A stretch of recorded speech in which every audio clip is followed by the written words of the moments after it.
great pleasure for me to attend today's webinar. At first, I would like to convey my heartfelt thanks and gratitude to Green University, to the authority of the university. Special thanks to Honorable Vice Chancellor, Professor Dr. Mahmoud Abdur Razak sir, for arranging such a wonderful webinar, which is timely and which is very important for the students of your university. And I am very much delighted to attend today's seminar, today's webinar. It will help us to, it will be an eye-opener for all of us, and it will create a new avenue, opportunities of new avenue for the students of Green University and who are watching this webinar today. Today, we will discuss about the startup opportunities in Bangladesh, what the government is doing, what the university can do, and what the other stakeholders, say private stakeholders and the industries, the leaders of industries can do for the betterment of of our students, and who actually want to be a entrepreneur or who want to open a startup company. This before starting before going to my main discussion, I would like to say something for the students of Green University. So currently I'm working, as you heard from our senior lecturer, that I'm working in IDEA project, Innovation, Design and Entrepreneurship project, which started its journey back in 2016. Actually, it was inaugurated by our Honorable ICT Advisor to the Prime Minister, Mr. Swajib Wajid Joy. Before this project, actually, the objective of this project is to facilitate the startups, is to provide opportunities to the startup who are actually struggling to open their business, who are struggling to develop their idea, and who are struggling to shape their ideas and to mature their ideas. So we started our journey back in 2016. Before that, there was no formal channel that from the side of the government to help the startups. When I was working in ICT division back in 2012, I had an opportunity to work with our Honorable Vice Chancellor, Professor Dr. Abdur Razak. At that time, ICT division took an excellent initiative to help the entrepreneurs, actually, who have very good ideas in ICT sector. ICT division has taken decision to provide grant to those persons. And the ceiling to provide grants to for an idea was the ceiling was 20 lakhs taka. That means if a person wants to have, if a person has an idea, a very good idea in ICT sector, in ICT related in any matter, in any subject that is related to ICT, if any idea is submitted to ICT division, then ICT division provides 20 lakhs taka grant maximum to those for that particular idea. So we basically ICT division started this journey back in 2012 with this initiative, and after that, as I said earlier, that 2016 we set up a special project, and that will convert it actually in an academy, Innovation, Design and Entrepreneurship Academy, after 2 years to actually especially facilitate the startups. So এটা আমরা যেটি বলছি সেটা হচ্ছে যে 2016 সালে যেটি বলছি যে আমরা স্টার্টআপদের জন্য স্পেশালি এই ইনিশিয়েটিভটা নেওয়া হয়েছে সরকারের পক্ষ থেকে। সো আমি স্টার্টআপদের জন্য কি সুযোগ সুবিধা আছে, what are the opportunities for the startups from the government side, সেটা বলার আগে আমি যেটা বলতে চাচ্ছি সেটা হচ্ছে যে আমি স্টুডেন্টদের কাছ থেকে একটু শুনতে চাচ্ছি যারা এখানে আজকে পার্টিসিপেন্ট আছেন, যে আমরা স্টার্টআপ বলতে কি বুঝি সেটা একটু আগে আমাদের কাছে পরিষ্কার হওয়া দরকার। কারণ আমি ব্যক্তিগতভাবে এই স্টার্টআপ কালচারে যুক্ত হওয়ার পর আমি যেটা দেখতে পেয়েছি সেটা হচ্ছে আমাদের অনেকেরই স্টার্টআপ সম্পর্কে পর্যাপ্ত ধারণা নেই এবং আমরা অনেকেই ভুল বোঝার কারণে আমরা বিভিন্ন সময়ে বিভিন্ন আমাদের আইডিয়াগুলো ভালো থাকার পরেও আমরা অনেক অপরচুনিটি সমৃদ্ধ আইডিয়া সাবমিট করার পরেও আমরা সেগুলো থেকে বঞ্চিত হই। তো আমি প্রথমে একটু স্টার্টআপ নিয়ে বলছি। এখানে যারা স্টুডেন্ট আছেন তারা কি আমি একটু আপনাদেরকে প্রশ্ন করব, কোশ্চেন এবং অ্যান্সার সেশনের মাধ্যমে আমি ইন্টারেক্টিভ ওয়েতে এগিয়ে যাওয়ার চেষ্টা করব। প্রথমে আমি যেটা আপনাদের কাছ থেকে জানতে চাচ্ছি সেটা হচ্ছে আপনাদের এখানে কেউ স্টার্টআপ নিয়ে কাজ করছেন কিনা বর্তমানে, বা আপনাদের কোনো আইডিয়া আপনারা কোথাও সাবমিট করেছেন কিনা, বা আপনাদের কোনো আইডিয়া আছে আপনারা সাবমিট করতে চাচ্ছেন, এরকম কে কে আছেন? আপনারা কাইন্ডলি যদি চ্যাট বক্সে একটু ইয়েস অর নো এভাবে যদি একটু বলেন তাহলে আমি বুঝতে পারবো যে আপনাদের এখানে কারা কারা স্টার্টআপ নিয়ে কাজ করছেন বা কাদের আইডিয়া সাবমিশনের মতো আছে, বা আপনারা অলরেডি কোথাও অ্যাটেম্প্ট করেছেন, আইডিয়াটা সাবমিট করেছেন বাট ফেল হয়েছেন, এই বিষয়টা তাহলে আমি বুঝতে পারবো। আপনারা যারা এরকম উদ্যোগ নিয়েছেন বা আইডিয়া আছে তারা যদি ইয়েস বলেন তাহলে আমি বুঝতে পারবো যে আপনাদের সংখ্যায় কতজন এই পর্যন্ত আইডিয়া নিয়ে কাজ করেছেন। একটু চ্যাট বক্সে কাইন্ডলি ইয়েস অর নো এটা বলে যদি একটু জানান। মুকারেম হোসেন, সজীব চৌধুরী আপনারা ইয়েস বলেছেন। আর কেউ? ইয়েস, ওকে, এক্সিলেন্ট। আর আচ্ছা, আমি দেখতে পাচ্ছি যে কয়েকজন বলেছেন যে আপনারা অলরেডি আইডিয়া নিয়ে কাজ করছেন। অনেকেই আমার কাছে প্রশ্ন করে, প্রথমে আমি বলি, অনেকেই আমার কাছে প্রশ্ন করে যে স্যার বা ভাইয়া যে আমরা ওই অমুক ব্যাংকে গিয়েছি, আমরা ফান্ড ম্যানেজ করতে পারছি না, বা অমুক ব্যাংকে গিয়েছি আমাদের জন্য কোলাটেরাল চাচ্ছে। এই জন্য আমাদেরকে বুঝতে হবে যে স্টার্টআপটা কি। স্টার্টআপ হচ্ছে এমন একটি উদ্যোগ হবে যেটি আপনার জন্য নতুন কোনো ভ্যালু অ্যাড করবে আপনার সোসাইটিতে, বা আপনার যেই উদ্যোগটা আপনি নিচ্ছেন সেটার মাধ্যমে যেই ভ্যালুটা, অর্থাৎ কোনো না কোনো ভ্যালু আপনার এই আইডিয়াটার মাধ্যমে অ্যাড করবে। যদি কোনো ভ্যালু অ্যাড না করে তাহলে সেটাকে কিন্তু আমরা স্টার্টআপ বলতে পারবো না। এক্সিস্টিং এস্টাবলিশ কোনো বিষয় নিয়ে যদি আপনি এগিয়ে যেতে চান সেটা কিন্তু স্টার্টআপ হবে না। যেমন কেউ যদি পান সিগারেটের দোকান দিতে চায় বা কেউ যদি মুদি দোকান দিতে চায় সেটা কিন্তু স্টার্টআপ হবে না, সেটা হবে SME। অর্থাৎ এস্টাবলিশ কোনো বিজনেস আপনি নিজে রান করছেন, আপনি জানেন যে এস্টাবলিশ যে বিজনেস আছে, আপনি যদি মুদি দোকান আজকে দেন আপনার কিন্তু মুদি দোকান থেকে বিক্রি হবে। আপনি যদি আজকে পান সিগারেটের দোকান দেন সেটা বিক্রি হবে। আজকে যদি আপনি কোনো টেইলার্সের দোকান দেন সেখানে আপনার সেল হবে। আজকে যদি আপনি কোনো মাংসের দোকান দেন সেখান থেকে আপনার বিক্রি হবে। বাট যে আইডিয়াটা এর আগে ছিল না বা অন্য কোনো দেশে ছিল বাইরে, আপনি নতুন করে বাংলাদেশে ইন্ট্রোডিউস করেছেন বা নতুন কোনো ভ্যালু অ্যাড করেছেন, যেটা আমাদের জীবন মানের কোনো পরিবর্তন হয়েছে সমাজে বা রাষ্ট্রে বা মানুষের, তাহলে সেটাকে আমরা আসলে স্টার্টআপ বলতে পারবো। এবং স্টার্টআপের সবচেয়ে বড় পুঁজি যেটা, সেটা হচ্ছে তার আইডিয়াটাই। এই আইডিয়ার জন্যই আসলে আপনি ফান্ড পাবেন, এই আইডিয়ার জন্যই আপনি আপনার যে অপরচুনিটিস গুলো আছে স্টার্টআপে সেটা পাবেন। এটার সাথে মূল পার্থক্য হচ্ছে এসএমই, যেটা আমি একটু আগে বলেছি। এসএমইর জন্য আপনি যদি কোথাও ফান্ডের জন্য আবেদন করতে চান সেটা আপনার ট্রেডিশনাল ব্যাংকিং সিস্টেমে বা ফাইন্যান্সিয়াল সিস্টেমে আবেদন করতে হবে, যেটার জন্য আপনার ব্যাংক আপনার কাছ থেকে কোলাটেরাল চাইবে, বা ব্যাংক আপনার কি কি আছে ওই লোনের জন্য সেটা চাইবে।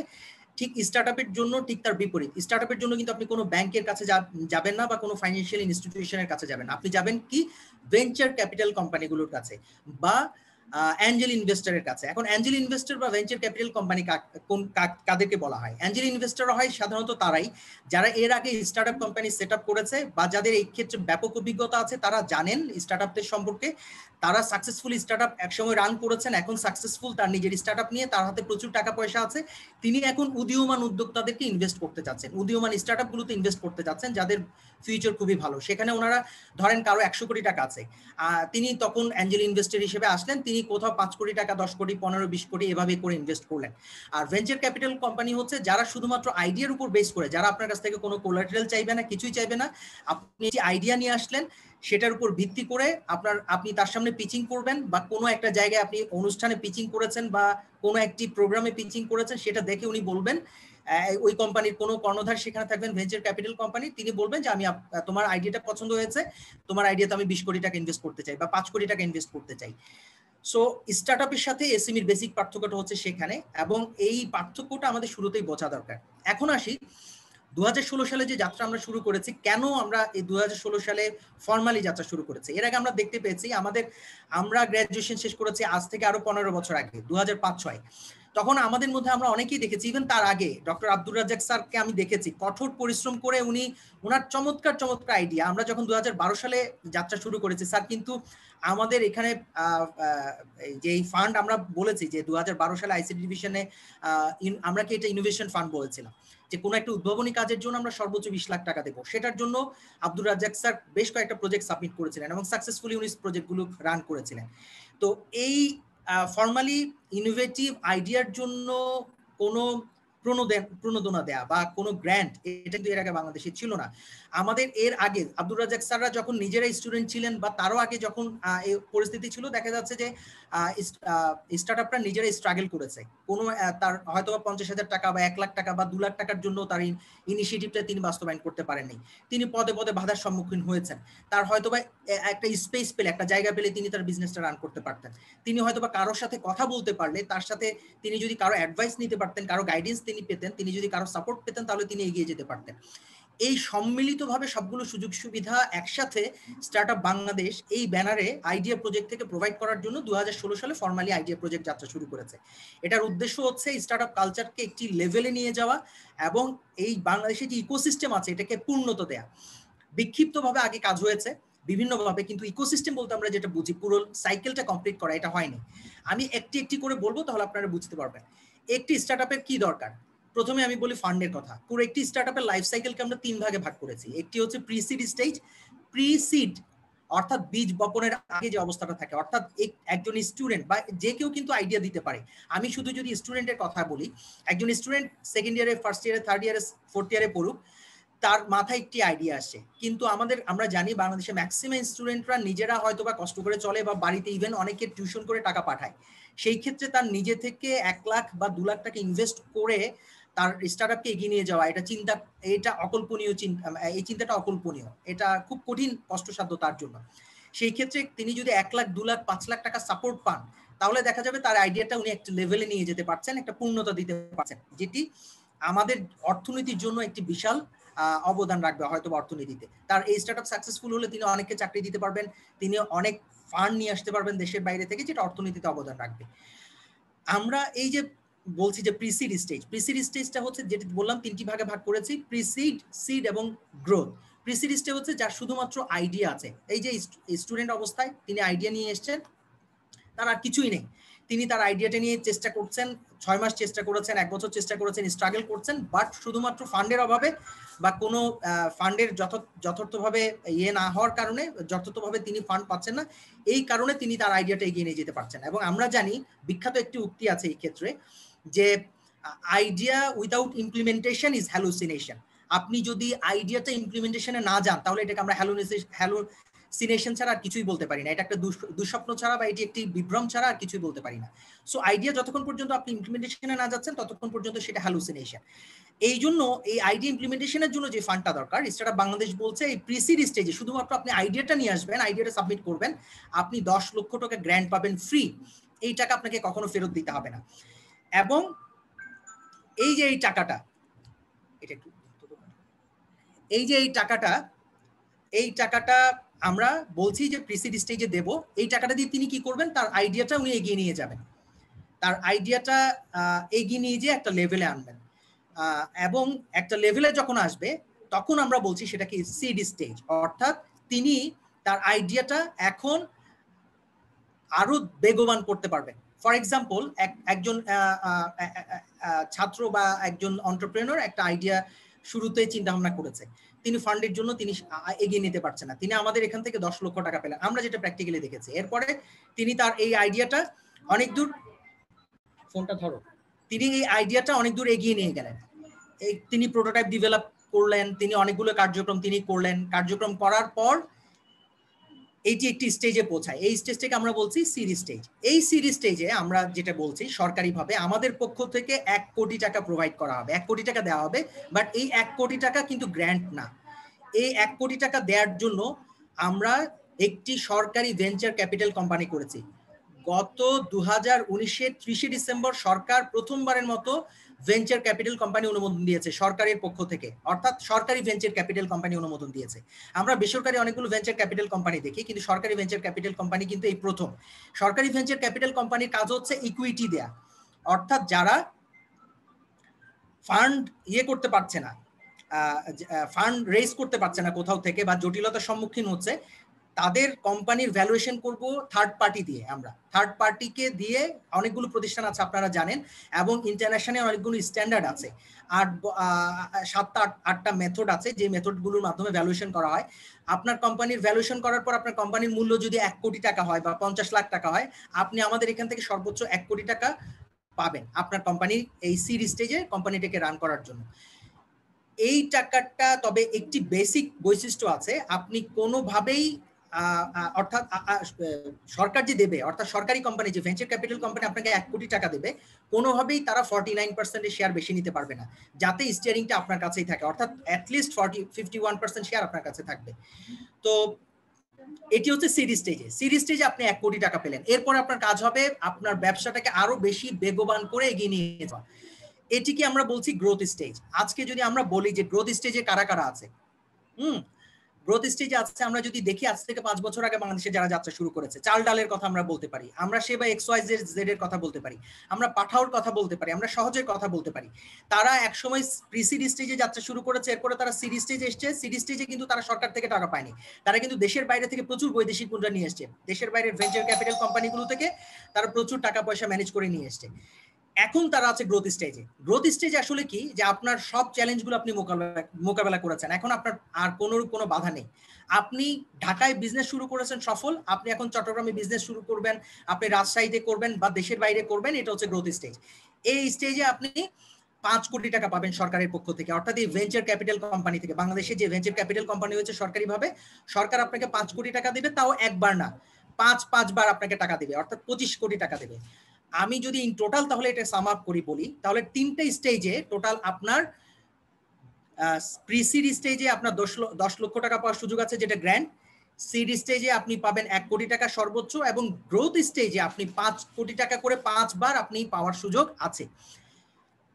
বেসিক পার্থক্য হচ্ছে প্রি-সিড স্টেজে 10 লক্ষ টাকা আপনার জন্য গ্র্যান্ড, এই টাকা কখনোই ফেরত দিতে হবে না, বাট বাকি দুটো আপনার ইকুইটির উপর ভিত্তি করে হবে, অর্থাৎ আপনার কোম্পানির ভ্যালুয়েশন করা হবে থার্ড পার্টি দিয়ে, সেটার উপর ভিত্তি করে আপনি 1 কোটি টাকা এবং গ্রোথ স্টেজে 5 কোটি টাকা করে 5 বার পাবেন, অর্থাৎ টোটাল 26 কোটি 10 লক্ষ টাকা আপনি আইডিয়া প্রজেক্টের পক্ষ থেকে বা সরকারের পক্ষ থেকে পাওয়ার সুযোগ আছে।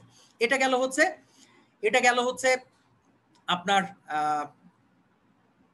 আর্থিক যেই হেল্প আমরা করছি সেটা বলছি। এবার আসেন, একটা ছাত্র আজকে যদি ঢাকায় একটা স্পেস বরাদ্দর কোথাও নিতে চায় বা কোথাও একটা স্পেস ভাড়া নিতে চায়, তার পক্ষে সেটা সম্ভব না।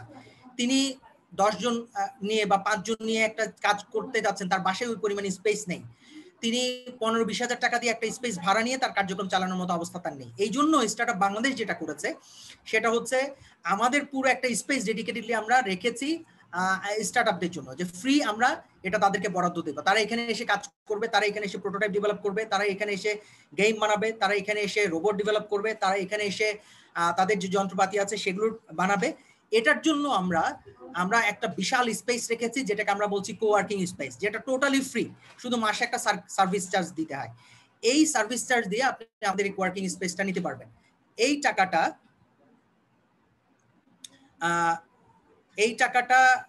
এই স্পেসটার জন্য আপনার কোনো টাকা প্রোভাইড করতে হবে না,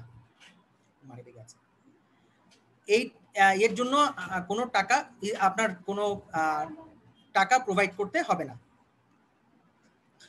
এই কোয়ার্কিং স্পেসের কারণে অনেক স্টুডেন্টের অনেক উপকার হয়েছে, এবং এই কোয়ার্কিং স্পেসটা আমরা রেপ্লিকেট করছি, আমাদের নীতিমালা হয়েছে সারা বাংলাদেশে। অনেকে আমাদেরকে প্রশ্ন করেন যে এটা কি শুধু ঢাকা বেসড? না, আমরা সারা বাংলাদেশের ইয়েদের জন্য, ছাত্র ছাত্রীদের জন্য বিভাগীয় শহরগুলোতে আমরা কোয়ার্কিং স্পেস প্রোভাইড করার উদ্যোগ নিয়েছি হাইটেক পার্কের মাধ্যমে। অর্থাৎ হাইটেক পার্ক যে বিভাগীয় শহরগুলোতে হবে, একটি ডেডিকেটেড স্পেস থাকবে আপনাদের ছাত্রছাত্রীদের জন্য বা স্টার্টআপদের জন্য, সেখানে আমরা ফ্রি আপনাদেরকে স্পেস দেব।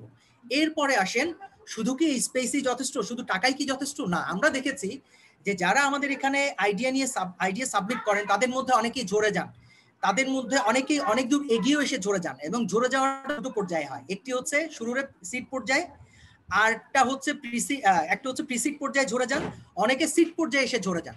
এখন আসেন প্রিসিড পর্যায়ে যারা ঝরে যান, তাদের জন্য কিন্তু আমরা মেন্টরিং এবং ট্রেনিং এর ব্যবস্থা করেছি। অনেকেই আছেন আইডিয়াটা মনে করেন অনেক ভালো, কিন্তু তিনি তার আইডিয়াটা ঠিকমতো প্রেজেন্ট করতে পারেন না, তিনি তার বিজনেস মডেলটা ঠিকমতো ডেভেলপ করতে পারেন না, তিনি তার টিমটা ঠিকমতো গঠন করতে পারেন না, তিনি তার রেভিনিউ মডেলটা ঠিকমতো ডিজাইন করতে পারেন না, যার কারণে তার আইডিয়া ভালো হলেও তার এগিয়ে যাওয়াটা সম্ভব হয় না, সেটি মাঠে মারা যায়। এই জন্য আমরা যেটা করেছি, আমাদের স্ট্রং একটি মেন্টর পুল আছে। এই মেন্টর পুলের কাজ হচ্ছে এই যারা আইডিয়া সাবমিট করে তাদের আইডিয়াগুলোকে নার্সিং করা, তাদেরকে ম্যাচিউর করা, তাদেরকে ডেভেলপ করা। আমরা টানা 4 দিন 5 দিন 6 দিন 7 দিন ব্যাপী বিভিন্ন ফেজে ভাগ করে তাদের জন্য মেন্টরিং এর আয়োজন করি। সেই মেন্টরিং এর কাজ কি হয়, এটার নাম আমরা দিয়েছি আইডিয়েশন টু ফান্ডিং। অর্থাৎ আপনার আইডিয়া ডেভেলপ করা থেকে শুরু করে ফান্ডিং পাওয়া পর্যন্ত আপনি কিভাবে আপনার আইডিয়াকে ম্যাচিউর করবেন, কিভাবে প্রত্যেকটা স্টেপে এগিয়ে যাবেন, আপনাদের জন্য সেই মেন্টরিং এর আয়োজন করা হয়। এই মেন্টরিং কারা করেন? এই মেন্টরিং করেন, যেমন আমরা কিছুদিন আগে যেটা করেছি আমরা সেটা বলি। পাঠাওয়ের যিনি প্রোডাক্টের হেড ছিলেন আহমেদ ফাহাদ, তিনি ছিলেন। গ্রামীণফোন এক্সিলারেটর যিনি হেড ছিলেন মিনহাজ আনোয়ার, তিনি ছিলেন। তারপর হচ্ছে সহজের যিনি প্রোডাক্টের হেড ছিলেন, তিনি ছিলেন। অর্থাৎ বাংলাদেশি স্টার্টআপ কালচারের মধ্যে যারা সাকসেসফুল, যারা অলরেডি এই পথটা পেরিয়ে আসছেন, যারা জানেন আইডিয়ার ম্যাচিউর করতে গেলে কোন কোন জায়গায় বাধার সম্মুখীন হতে হয়, কোন কোন জায়গায় চ্যালেঞ্জগুলো মোকাবেলা করতে হয়, তাদেরকে দিয়ে আমরা এই মেন্টরিং সেশনগুলো করি। এবং করার পরে যেটি হয়, অনেকের মধ্যে ব্যাপক পরিবর্তন লক্ষ্য করা যায় এবং সবাই আমাদেরকে খুবই প্রশংসা করে এবং সবাই খুবই ধন্যবাদ জানায় যে এই মেন্টরিং সেশন না হলে শুধুমাত্র টাকা দিয়ে বা শুধুমাত্র কোয়ার্কিং স্পেস প্রোভাইড করে কিছু হতো না। এই মেন্টরিং এর কারণে ওনারা ওনাদের আইডিয়াগুলো একটা লেভেলে নিয়ে যেতে পেরেছে। এবং এটি কিন্তু ফ্রি, আপনার এই মেন্টরিং এর জন্য আমাদেরকে কোনো টাকা দিতে হয় না। এবার আসেন ট্রেনিং। আমরা জানি যে আমরা এই কথাটা সবসময় বলি যে আমাদের 4th ইন্ডাস্ট্রিয়াল রেভলিউশন আমাদের চলে আসছে। আপনারা জানেন ক্লাউস শপ 2015 সালে এই 4th ইন্ডাস্ট্রিয়াল রেভলিউশন এই শব্দটা প্রথমবারের মতো উনি সামনে নিয়ে এসেছেন আমাদের। আমরা জানি আমরা ফার্স্ট ইন্ডাস্ট্রিয়াল রেভলিউশন মিস করেছি, বাষ্প ইঞ্জিন যে আবিষ্কার হয়েছে সেটার পরে যে আমার ইন্ডাস্ট্রিয়াল রেভলিউশন হয়েছে সেটা মিস করেছি। এরপরে বিদ্যুতের আবিষ্কার যখন হয়েছে তখন যে ইন্ডাস্ট্রিয়াল রেভলিউশন হয়েছে, সেকেন্ড ইন্ডাস্ট্রিয়াল রেভলিউশন, সেটাও আমরা মিস করেছি। থার্ড ইন্ডাস্ট্রিয়াল রেভলিউশন সেটা হচ্ছে ইন্টারনেটের আবিষ্কার। এর মাধ্যমে যেটা আমরা সঠিক সময় শুরু করতে পারিনি, সেটাও আমরা অনেক দূর ধরতে পারলেও পরবর্তীতে শুরু করে আমরা অনেক দূর এগিয়ে গেলেও আমরা মিস করেছি বলা যায়। বাট আমরা 4th ইন্ডাস্ট্রিয়াল রেভলিউশন মিস করতে চাচ্ছি না। 4th ইন্ডাস্ট্রিয়াল রেভলিউশনে যেই টেকনোলজিগুলো আমাদের গুরুত্বপূর্ণ অবদান রাখে বা রাখবে, যেমন আমি বলতে পারি মেশিন লার্নিং এর কথা, আমি বলতে পারি আর্টিফিশিয়াল ইন্টেলিজেন্সের কথা, আমি বলতে পারি আইওটির কথা, ইন্টারনেট অফ থিংস এর কথা, আমি বলতে পারি ব্লকচেইনের কথা, আমি বলতে পারি সাইবার সিকিউরিটির কথা। এইরকম যে টেকনোলজিগুলো আছে, এই টেকনোলজিগুলো আমাদের স্টার্টআপরা ব্যবহার করে কিভাবে আরো তাদের আইডিয়াগুলোকে এগিয়ে নিয়ে যাবে সেই বিষয়ে প্রশিক্ষণ সরাসরি আমরা আয়োজন করি। যেমন এই রোববারও আমাদের সাইবার সিকিউরিটির উপর একটি প্রশিক্ষণ আছে। আমাদের সার্টে যারা কাজ করেন, cyber incident response team Bangladesh, BD shirt যেটা আমরা বলি, প্র্যাকটিক্যালি তাদের অভিজ্ঞতাগুলো শেয়ার করবে। বইয়ের নলেজের পাশাপাশি, বুকিশ নলেজের পাশাপাশি প্র্যাকটিক্যালি তাদের নলেজগুলো শেয়ার করে আমাদের স্টার্টআপদের চোখ খুলে দেওয়ার জন্য, তাদের জন্য নতুন নতুন অ্যাভিনিউ ক্রিয়েট করার জন্য। তারা তখন প্র্যাকটিক্যালি এই বিষয়গুলো দেখে যে না, এই জায়গায় অ্যাপ্লিকেশনগুলো আছে, এই জায়গায় আমরা কাজ করতে পারি, স্কোপ আছে সরকারি পর্যায়ে বা বেসরকারি পর্যায়ে, যেটা তাদের জন্য নতুন নতুন চিন্তাভাবনার দ্বার খুলে দেয়। তো এই ট্রেনিংগুলো এবং এই যেটা বললাম মেন্টরিংগুলো আমরা কন্টিনিউসলি আয়োজন করছি, আমাদের ফান্ডিং দেওয়ার পাশাপাশি, আমাদের টাকা পয়সা দেওয়ার পাশাপাশি এবং স্পেস দেওয়ার পাশাপাশি। এবারে আসেন, শুধু এটাই কিন্তু শেষ না। আমরা প্র্যাকটিক্যালি যেটা দেখেছি, পুরো ইকোসিস্টেমটা আসেন কিভাবে আমরা ডেভেলপ করছি।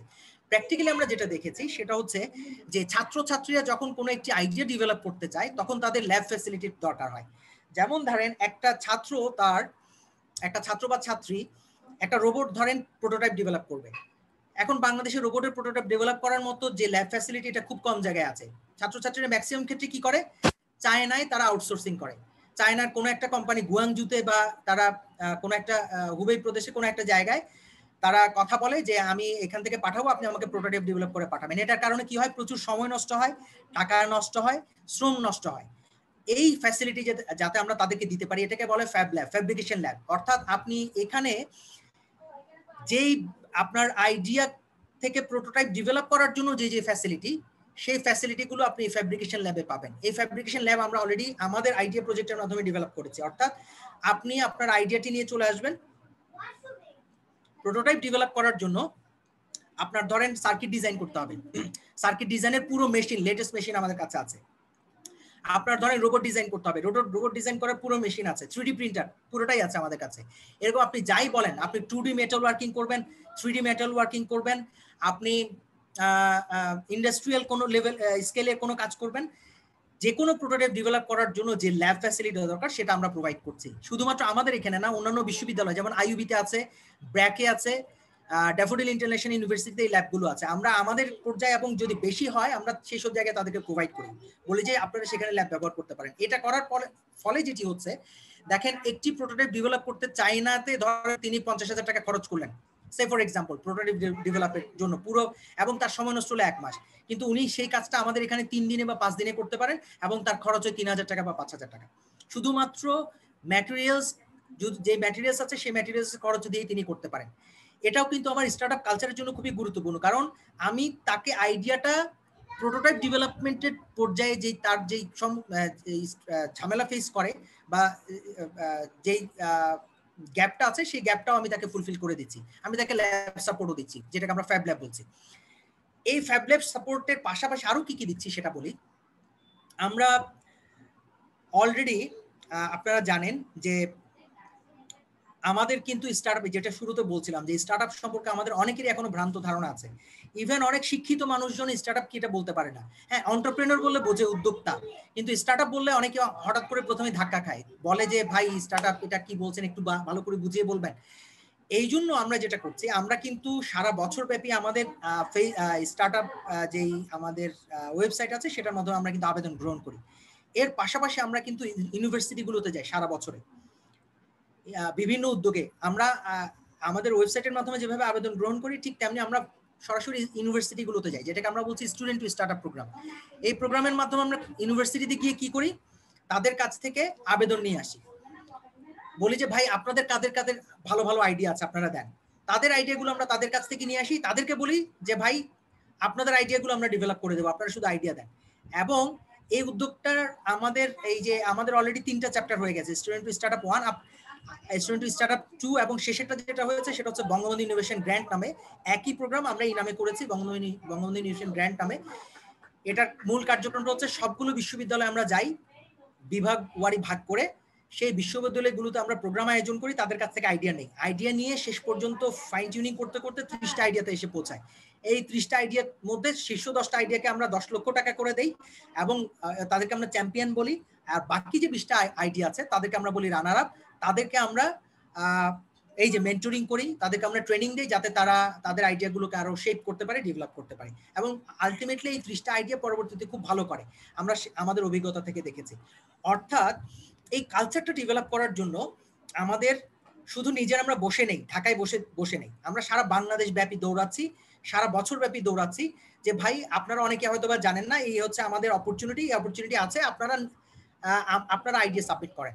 আপনারা হয়তো বা জানতেন না এতদিন, আমাদের ওয়েবসাইটের মধ্যে আইডিয়া সাবমিটের বিষয়টা জানতেন না, আমরা এখন আপনাদের কাছে আসছি, আপনারা আইডিয়া সাবমিট করেন। এর মাধ্যমে আমরা ব্যাপক সাড়া পেয়েছি এবং স্টার্টআপ ইকোসিস্টেম ডেভেলপ করার ক্ষেত্রে এটি ব্যাপক অবদান রেখেছে।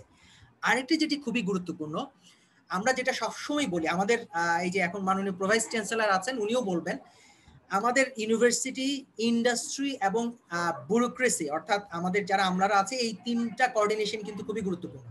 আমরা কিন্তু পলিসি মেক করি, আর ইউনিভার্সিটিতে আপনাদেরকে শিক্ষা দেওয়া হয়, বেসিক টিচিংটা দেওয়া হয় কোনো একটি বিষয়ের উপরে, আপনাদেরকে দক্ষ করে গড়ে তোলা হয়। আর ইন্ডাস্ট্রি কি করে, আপনাদেরকে জব প্রোভাইড করে, আপনাদেরকে ফ্যাসিলিটেট করে, আপনাদেরকে কোনো জায়গায় তারা প্রমোট করে। এখন এই 3টা কোলাবোরেশন কেন গুরুত্বপূর্ণ, এই 3টা কোলাবোরেশন যদি কমপ্লিট না হয় তাহলে দেখা যাবে আমি স্টার্টআপ নিয়ে বা কোনো একটা বিষয় নিয়ে যতই বলি, 4th ইন্ডাস্ট্রিয়াল রেভলিউশন নিয়ে বলি, আমি কোনো একটা উদ্যোগের কথা বলি, সেটা পূর্ণতা লাভ করবে না।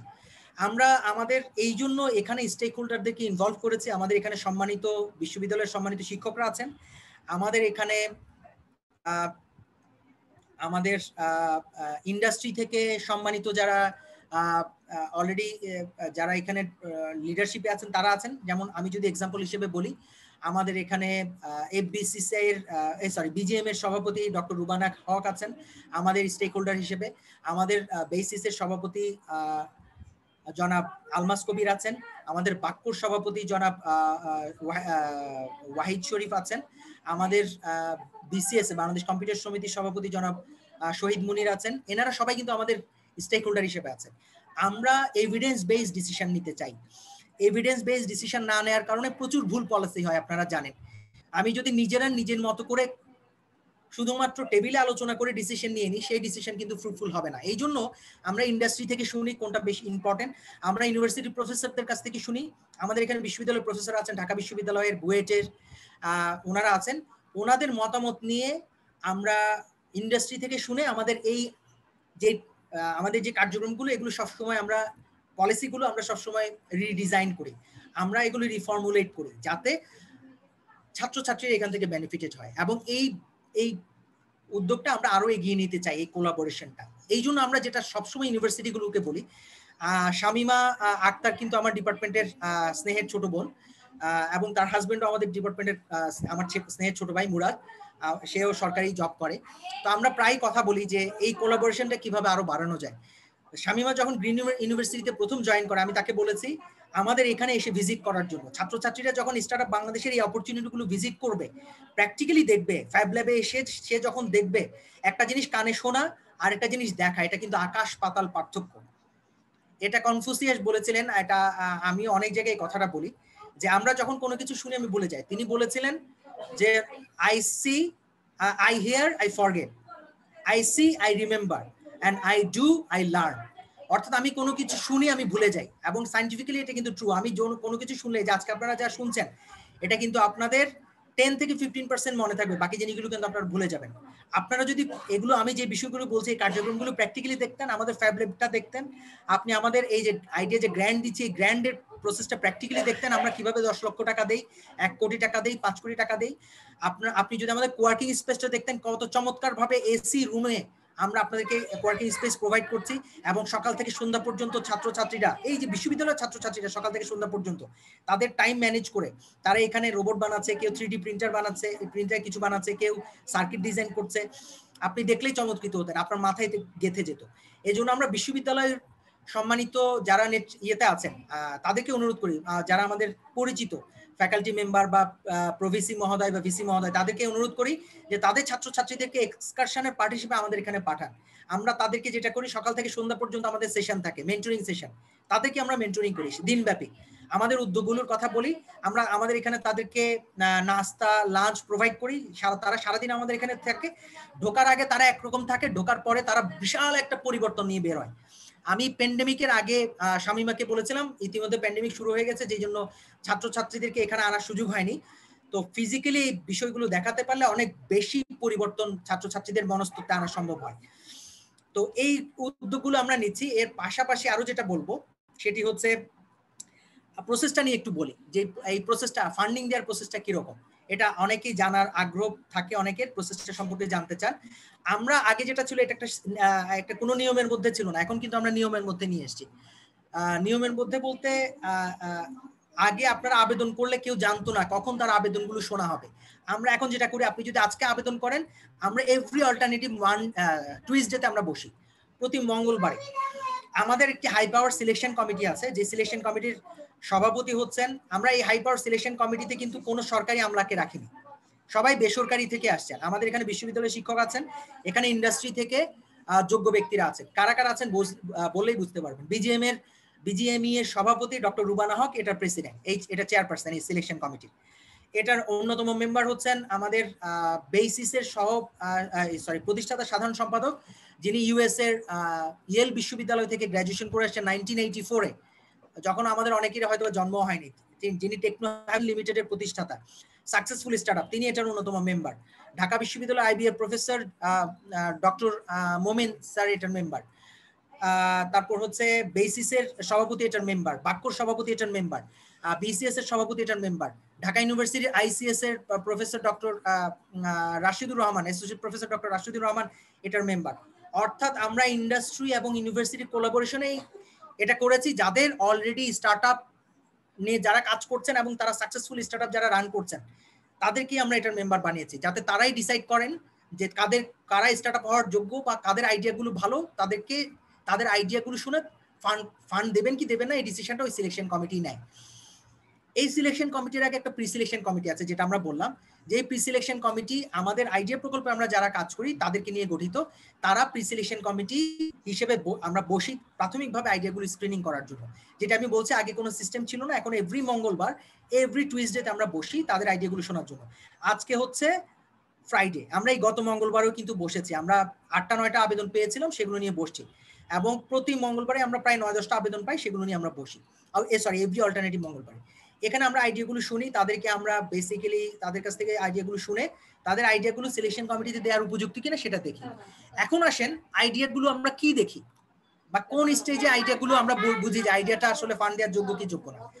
আপনি এই যে 10 লক্ষ টাকা সরকার, এটা কিন্তু জনগণের টাকা, এটা কিন্তু পাবলিক মানি। এই পাবলিক মানি 10 লক্ষ টাকা ফ্রি আপনাকে দিয়ে দেওয়া হবে। এটা কি এমনি এমনি দিয়ে দেওয়া হবে? হ্যাঁ, এটা এমনি এমনি দিয়ে দেওয়া হবে, বাট কিছু জিনিস দেখে দেওয়া হবে। এটা কি দেখে দেওয়া হবে? আপনার আইডিয়াটা ইমপ্লিমেন্টেবল কিনা, আপনার আইডিয়াটা প্র্যাকটিক্যালি ইমপ্লিমেন্ট করা যাবে কিনা, আপনার আইডিয়াটা ভায়াবল কিনা, এটা টিকবে কিনা। আপনি এমন একটি আইডিয়া দিয়েছেন যেটা জনগণের কাছে খাবে না, মানে মার্কেটে এটা কোনো ইয়ে থাকবে না। আপনি এমন একটি আইডিয়া দিয়েছেন যেটি ইমপ্লিমেন্ট করা যাবে না, আনইমপ্লিমেন্টেবল। আপনি এমন একটি আইডিয়া দিয়েছেন যেটা কোনো ভালো বিজনেস মডেল আপনি দিতে পারেননি, বিজনেস মডেল নেই। আপনি এমন একটি আইডিয়া দিয়েছেন যেটা রেভিনিউ মডেল আপনি ডিজাইন করতে পারেননি, দেখাতে পারেননি। এই বিষয়গুলো দেখা হয়, এই বিষয়গুলো দেখেই আপনাদেরকে ফান্ড দেওয়া হয়। আপনারা দেখবেন, আপনারা যখন আমাদের ওয়েবসাইটে আবেদন করতে যাবেন, সেখানে আবেদনের একটি ফরম্যাট দেওয়া আছে এবং সেখানে কি কি বিষয় দেখা হয় সেটি বলা আছে যে এই বিষয়গুলো সেখানে দেখা হয়। সেটার মূল বিষয়গুলো আমি আপনাদের সাথে শেয়ার করি, কারণ এটা অনেকেই প্রশ্ন থাকতে পারে। প্রথমে হচ্ছে আপনি যে আইডিয়াটা দেবেন, সেই আইডিয়াটা এখন কেন সলভ করা দরকার, ওয়াই নাও, সেই বিষয়টা কিন্তু জিজ্ঞেস করবে। Why now, why this idea should be implemented right now. এটি এখন না হলে কি সমস্যা হবে? আপনি ধরেন যে আইডিয়াটা দিচ্ছেন, এই আইডিয়াটা অলরেডি মার্কেটে আছে। ধরেন আপনি পাঠাওয়ের মতো কোনো একটি রাইড শেয়ারিং কোম্পানি আপনি স্টার্টআপ হিসেবে শুরু করতে চাচ্ছেন, তাহলে পাঠাওর থেকে আপনার পার্থক্যটা কোন জায়গায় সেটা কিন্তু আপনাকে বলতে হবে। আপনার ডিফারেন্সটা কোন জায়গায়, আপনার সিক্রেট সস বলি এটা আপনাকে, বা ইউএসপি বলি, ইউনিক সেলিং পয়েন্ট। আপনার সিক্রেট সসটা কি বা ইউনিক সেলিং পয়েন্টটা কি সেটা আপনাকে বলতে হবে। না হলে আপনার একই জিনিস আমরা কেন আপনাকে ফান্ডিং করব? আপনার একই মার্কেটে এখন বর্তমানে আছে এরকম কোন স্টার্টআপের আদলে আপনি যদি স্টার্টআপ নিয়ে আসতে চান, সেই ক্ষেত্রে আপনাকে কিন্তু এটা প্রোভাইড করতে হবে। আর নতুন যদি কোনো আইডিয়া নিয়ে আসেন, তাহলে তো কথাই নেই। যেমন নতুন আইডিয়ার ক্ষেত্রে বলি, যেমন একটা আইডিয়া কিছুদিন আগে এসছে যে আমাদের যে তেলগুলো আমরা ফেলে দিই ব্যবহার করার পরে, অর্থাৎ যেগুলোকে ওয়েস্টেজ তেল হিসেবে ফেলে দিই, সেটা ব্যবহার করে একদল ছাত্র, তারা একটা বিশ্ববিদ্যালয়ের ছাত্র, এখনো ছাত্র হিসেবে আছে, তারা বলেছে সেখান থেকে তারা বায়োডিগ্রেডেবল পলিথিন তৈরি করবে। এটা আমাদের শুধুমাত্র পরিবেশই ঠিক করবে না, আমাদের এই যে পলিথিনের পেছনে যে কোটি কোটি টাকা ব্যয় হচ্ছে বা আমাদের পরিবেশের জন্য যে বিশাল ক্ষতি হচ্ছে, এই ক্ষতি থেকে আমাদেরকে বাঁচাবে। এবং এই আইডিয়াটা তখন দিয়েছেন, যখন তারা দিয়েছে সাথে সাথে আমাদের কমিটি সেটা ইয়ে করেছে যে এরকম আইডিয়াটার দরকার। অর্থাৎ আপনার যদি এরকম নতুন কোনো আইডিয়া হয়, আপনার সেই আইডিয়াটার সাথে সাথেই সেখানে ফান্ড পাওয়ার মতো উপযুক্ত হিসেবে তারা অ্যাকসেপ্ট করে নেন এবং 10 লক্ষ টাকা ফান্ড সাথে সাথে তাদেরকে দিয়ে দেওয়া হয়। তো যেটি বলছিলাম সেটা হচ্ছে প্রি সিলেকশন কমিটি আপনাদের আইডিয়াগুলো দেখবে, সেই দেখে আপনাদের যদি কোনো গ্যাপ থাকে সেটা নিয়ে আপনাদেরকে বলবে। আপনাদের যদি কোনো নার্সিং এর প্রয়োজন হয় সেটা দেবে। ওই যেটি বললাম যে আপনাদেরকে যদি আরো ম্যাচিউর করা দরকার হয়, আমাদের যে মেন্টরিং আছে তাদেরকে মেন্টরিং এ ঢুকিয়ে দেওয়া হবে যে ভাই আপনারা আইডিয়া দিয়েছেন, এটা কিন্তু ঘাটতি আছে, এটা কিন্তু এটাতে এই আপনার রেভিনিউ মডেলটা ঠিক হয়নি, এখানে কিন্তু আপনি এই যে বিজনেস প্ল্যান যেটা দিয়েছেন সেটা কিন্তু বাস্তবায়নযোগ্য না। সেই জিনিসগুলো তারা দেখে। আচ্ছা, যেটি বলছিলাম আমি আবার সেটাতে যাই যে প্রেজেন্টেশনে আর কি দেখে। আপনার আরেকটা যেটা দেখবে সেটা হচ্ছে কম্পিটিটিভ অ্যাডভান্টেজ।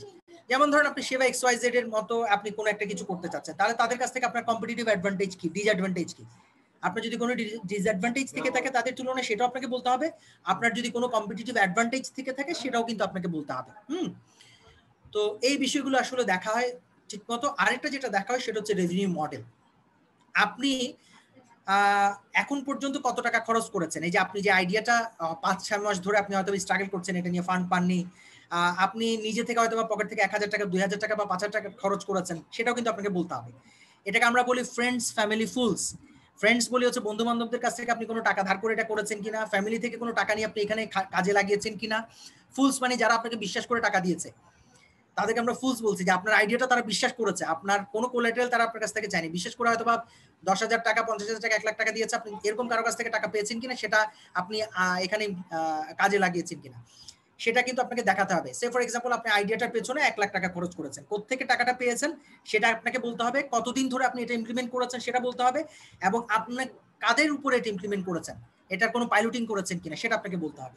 এবং এর পরে বলতে হবে আপনার ভবিষ্যৎ পরিকল্পনা কি। আপনি এখান থেকে যে 10 লক্ষ টাকা চাচ্ছেন, সেই 10 লক্ষ টাকা আপনি কোথায় খরচ করবেন, কিভাবে খরচ করবেন, সেটা কিন্তু আপনাকে বলতে হবে। এবং প্রতি 3 মাসের প্ল্যান আপনাকে দিতে হবে। আগামী 3 মাসে আপনি কি করবেন। সে ফর এক্সাম্পল আপনি জুন মাসে আপনি আইডিয়াটা সাবমিট করছেন, জুলাই, অগাস্ট, সেপ্টেম্বরে আপনি কি প্ল্যান করছেন, অক্টোবর, নভেম্বর, ডিসেম্বর আপনি কি প্ল্যান করছেন। প্রতি 3 মাসে আপনাকে কিন্তু প্ল্যানটা দেখাতে হবে, যাতে যারা ওখানে থাকবেন তারা দেখতে পায় যে আপনার রেভিনিউ মডেলটা কি, আপনি কি প্ল্যান করছেন, কিভাবে ইমপ্লিমেন্ট করবেন। আপনার যদি কোনো ট্র্যাকশন থেকে থাকে, ট্র্যাকশন বলতে আপনার যেটা বুঝি আপনার অলরেডি আপনি ইমপ্লিমেন্ট করেছেন, আপনার কোনো যদি কাস্টমার থেকে থাকে, আপনার যদি কোনো সাবস্ক্রাইবার থেকে থাকে, আপনি যদি কোনো সাবস্ক্রাইবার ম্যানেজ করতে পারেন, সেটা বলতে হবে। এটা আসলে আপনার ক্রেডিবিলিটি প্রুফ করবে যে আপনার যেটা আসলে মার্কেটে গ্রহণযোগ্য, মার্কেট নিচ্ছে, খাচ্ছে, এটা কিন্তু সেটা আপনার জন্য প্রুফ করবে। সেটা কিন্তু আপনাকে যদি থাকে বলতে হবে, এটি আপনার ক্রেডিবিলিটি প্রুফ করবে। আপনাকে ফান্ড দেওয়ার ক্ষেত্রে এটা আপনাকে লেভারেজ দিবে, আপনাকে অ্যাডভান্টেজিয়াস পজিশনে রাখবে। সো এই সবগুলো জিনিস আপনাকে, আপনি যখন বলেন আপনি কতদিন পর্যন্ত লস দিবেন, এটাও কিন্তু আপনাকে দেখাতে হবে। আপনি কিন্তু শুরুতেই লাভের মুখ দিবেন না, আপনি কোন দিন ব্রেক ইভেনে যাবেন।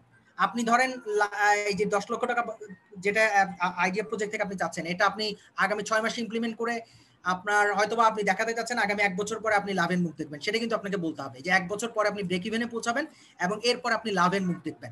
এই সবগুলো বিষয় যখন আপনি কনক্রিটলি বলতে পারবেন, তাহলে কিন্তু আপনার আইডিয়াটা ফান্ড পাওয়াটা অনেক ইজি হয়ে যাবে। এবং এভাবে আপনি সুন্দর করে যদি উপস্থাপন করতে পারেন, আমি বলছি যে আপনি আমাদের এখান থেকে 10 লক্ষ টাকা ফান্ড পাবেন এবং 1 বছরের মাথায়, কারো 1 বছর লাগে না, 1 বছরের মাথায় আপনি 1 কোটি টাকা পাওয়ার মতো উপযুক্ত হবেন।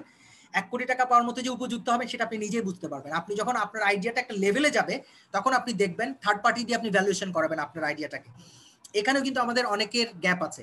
আমরা অনেকে একটা ভালো পজিশনে যাই, কিন্তু বাঙালিদের নিজের উপর আস্থা খুবই কম।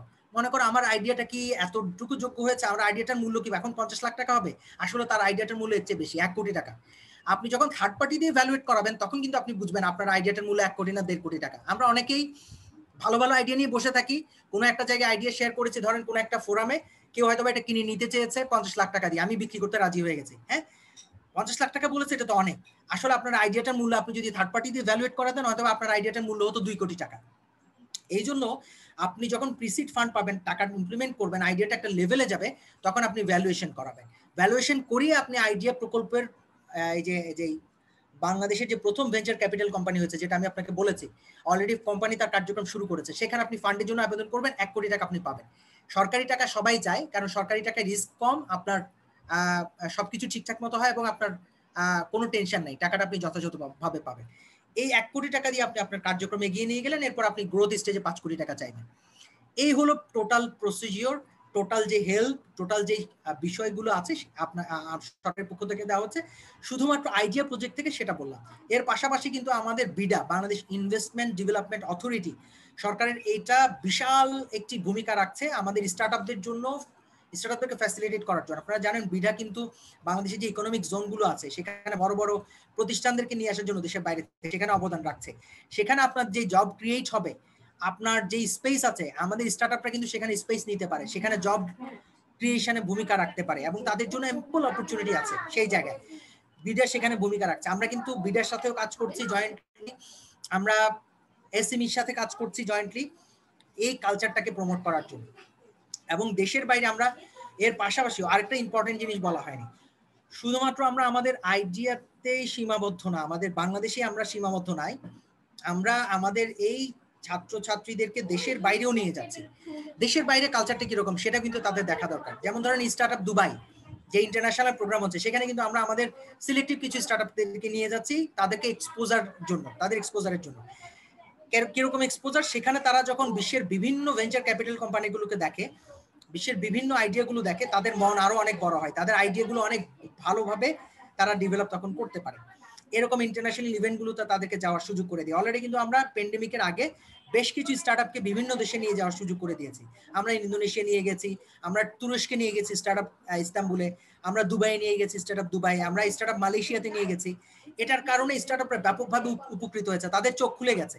দেশে তারা মনে করেছে কুয়ার ব্যাঙের মতো, আরে আমার আইডিয়া তো এরকম, অথচ দেশের বাইরে যখন তারা গিয়েছে তাদের চোখ খুলে গেছে, আরে এটা তো বিশাল বিষয়, এখানে তো এরকম সুযোগ আছে, এখানে তো আমি এদের কাছে যেতে পারি, আমার আইডিয়া তো ছোট না, আমার আইডিয়া তো আসলে আমি অনেক জায়গায় আমি প্রমোট করতে পারি, দেশের বাইরে এই জায়গায় আমি নিয়ে যেতে পারি। তখন তাদের চোখ, তাদের দিগন্ত আরো অনেক বেশি তাদের সামনে উন্মোচিত হয়েছে, প্রসারিত হয়েছে। সো এই ছিল আমাদের যে অপরচুনিটিগুলো সরকারের পক্ষ থেকে দেওয়া হচ্ছে, স্টার্টআপ বাংলাদেশের পক্ষ থেকে দেওয়া হচ্ছে, সেই বিষয়গুলো আমি আপনাদের সামনে বললাম। ক্যাটাগরিক্যালি বলার চেষ্টা করেছি যাতে আপনারা বুঝতে পারেন।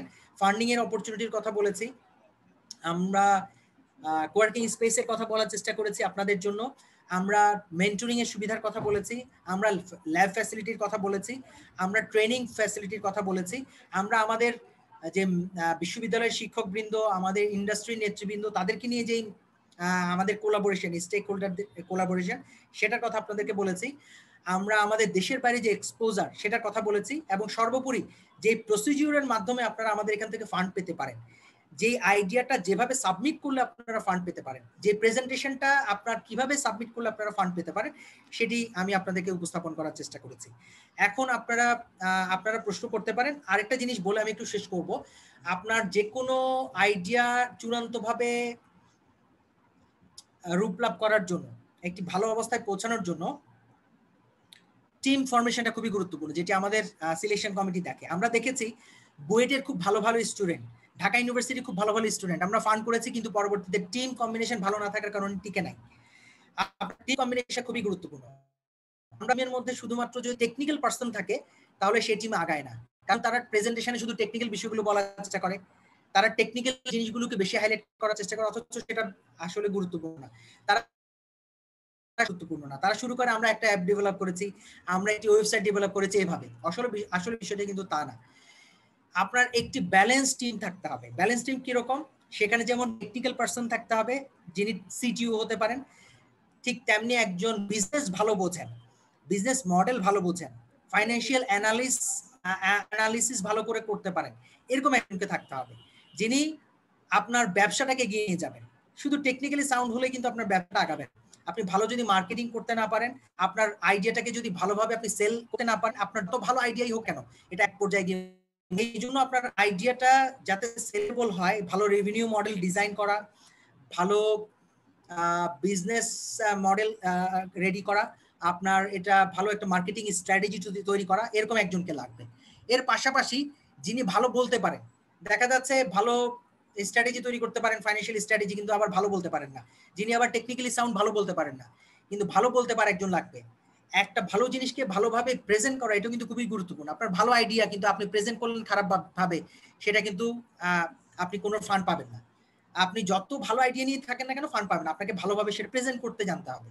এই জন্য আমরা বলি যে এই তিনটা কম্বিনেশন অবশ্যই থাকতে হবে, একটা টিমের মধ্যে এই তিনটা কম্বিনেশন থাকতে হবে।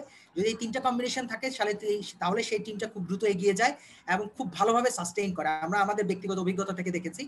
এবং আমরা যারা আমাদের কাছে মতামত চাইতে আসে বা পরামর্শ চাইতে আসে, আমরা তাদেরকে শুরু থেকেই বলি যে ভাই, একটা ভালো টিমের কাছে যদি একটা খারাপ আইডিয়া দেওয়া হয়, সেটা তারা ভালোভাবে ঘষা মাজা করে একটা লেভেলে নিয়ে যায়।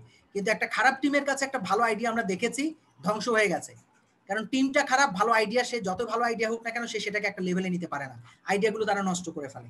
এই জন্য টিম কম্বিনেশনটা খুবই ইম্পর্টেন্ট। যারা স্টার্টআপ নিয়ে কাজ করতে চান, স্টার্টআপ নিয়ে স্বপ্ন দেখছেন, তাদের জন্য এটি খুবই গুরুত্বপূর্ণ, টিম কম্বিনেশন।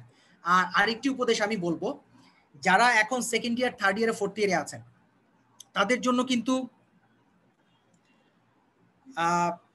এখনই উপযুক্ত সময় স্টার্টআপ নিয়ে কাজ করা। যারা পাশ করে বের হয়েছেন তারা কিন্তু জানেন যে তাদের জন্য পেইনটা কি, কারণ পাশ করার সাথে সাথে আপনার কাছে প্রশ্ন চলে আসবে। আর বাংলাদেশের যে কালচার, আত্মীয় স্বজন তো আপনার বসে থাকবে না, বলবে দেখছি কত পাশ করে বের হইছে, এখন বসে আছে বেকার, কিছু করে না, পদে পদে খোঁচানি কথাবার্তা বলবে, আপনাকে জিজ্ঞেস করবে যে কি করো, এখন বসে আছো, কি কি ঘোড়ার ডিম করতেছো, আর দেখলাম তো কত খুব ভালো ইউনিভার্সিটি, কম্পিউটার ইঞ্জিনিয়ার, দেখলাম যে কত কিছু করবা বলছো এক সময়, এখন কি বসে বসে কি করতেছো। এই জন্য আমি বারবার বলি যে second year, third year, fourth ইয়ারে যারা আছেন, তাদের জন্য এই সময়টা খুবই গুরুত্বপূর্ণ। আপনি জাস্ট 2টা বছর সময় দেন, 2টা বছর আপনি লেগে থাকেন, অন্য কোনো দিকে কারো কথায় কান দেবেন না, আপনি আপনার স্বপ্নের পেছনে লেগে থাকবেন। আমি বলবো আপনি $1 মিলিয়ন কোম্পানি হবেন। অলরেডি আমাদের এখানে আমরা 150টা কোম্পানিকে ফান্ড করেছি। আমি বলছি আবারও, সংখ্যাটা বলছি, 150টা স্টার্টআপকে আমরা 10 লক্ষ টাকা করে দিয়েছি, যার মধ্যে 10-15টা কোম্পানি এখন 50 লাখ টাকারও বেশি মূলধনের কোম্পানি হয়ে গেছে, কোটি টাকার কোম্পানি হয়ে গেছে, যারা এখন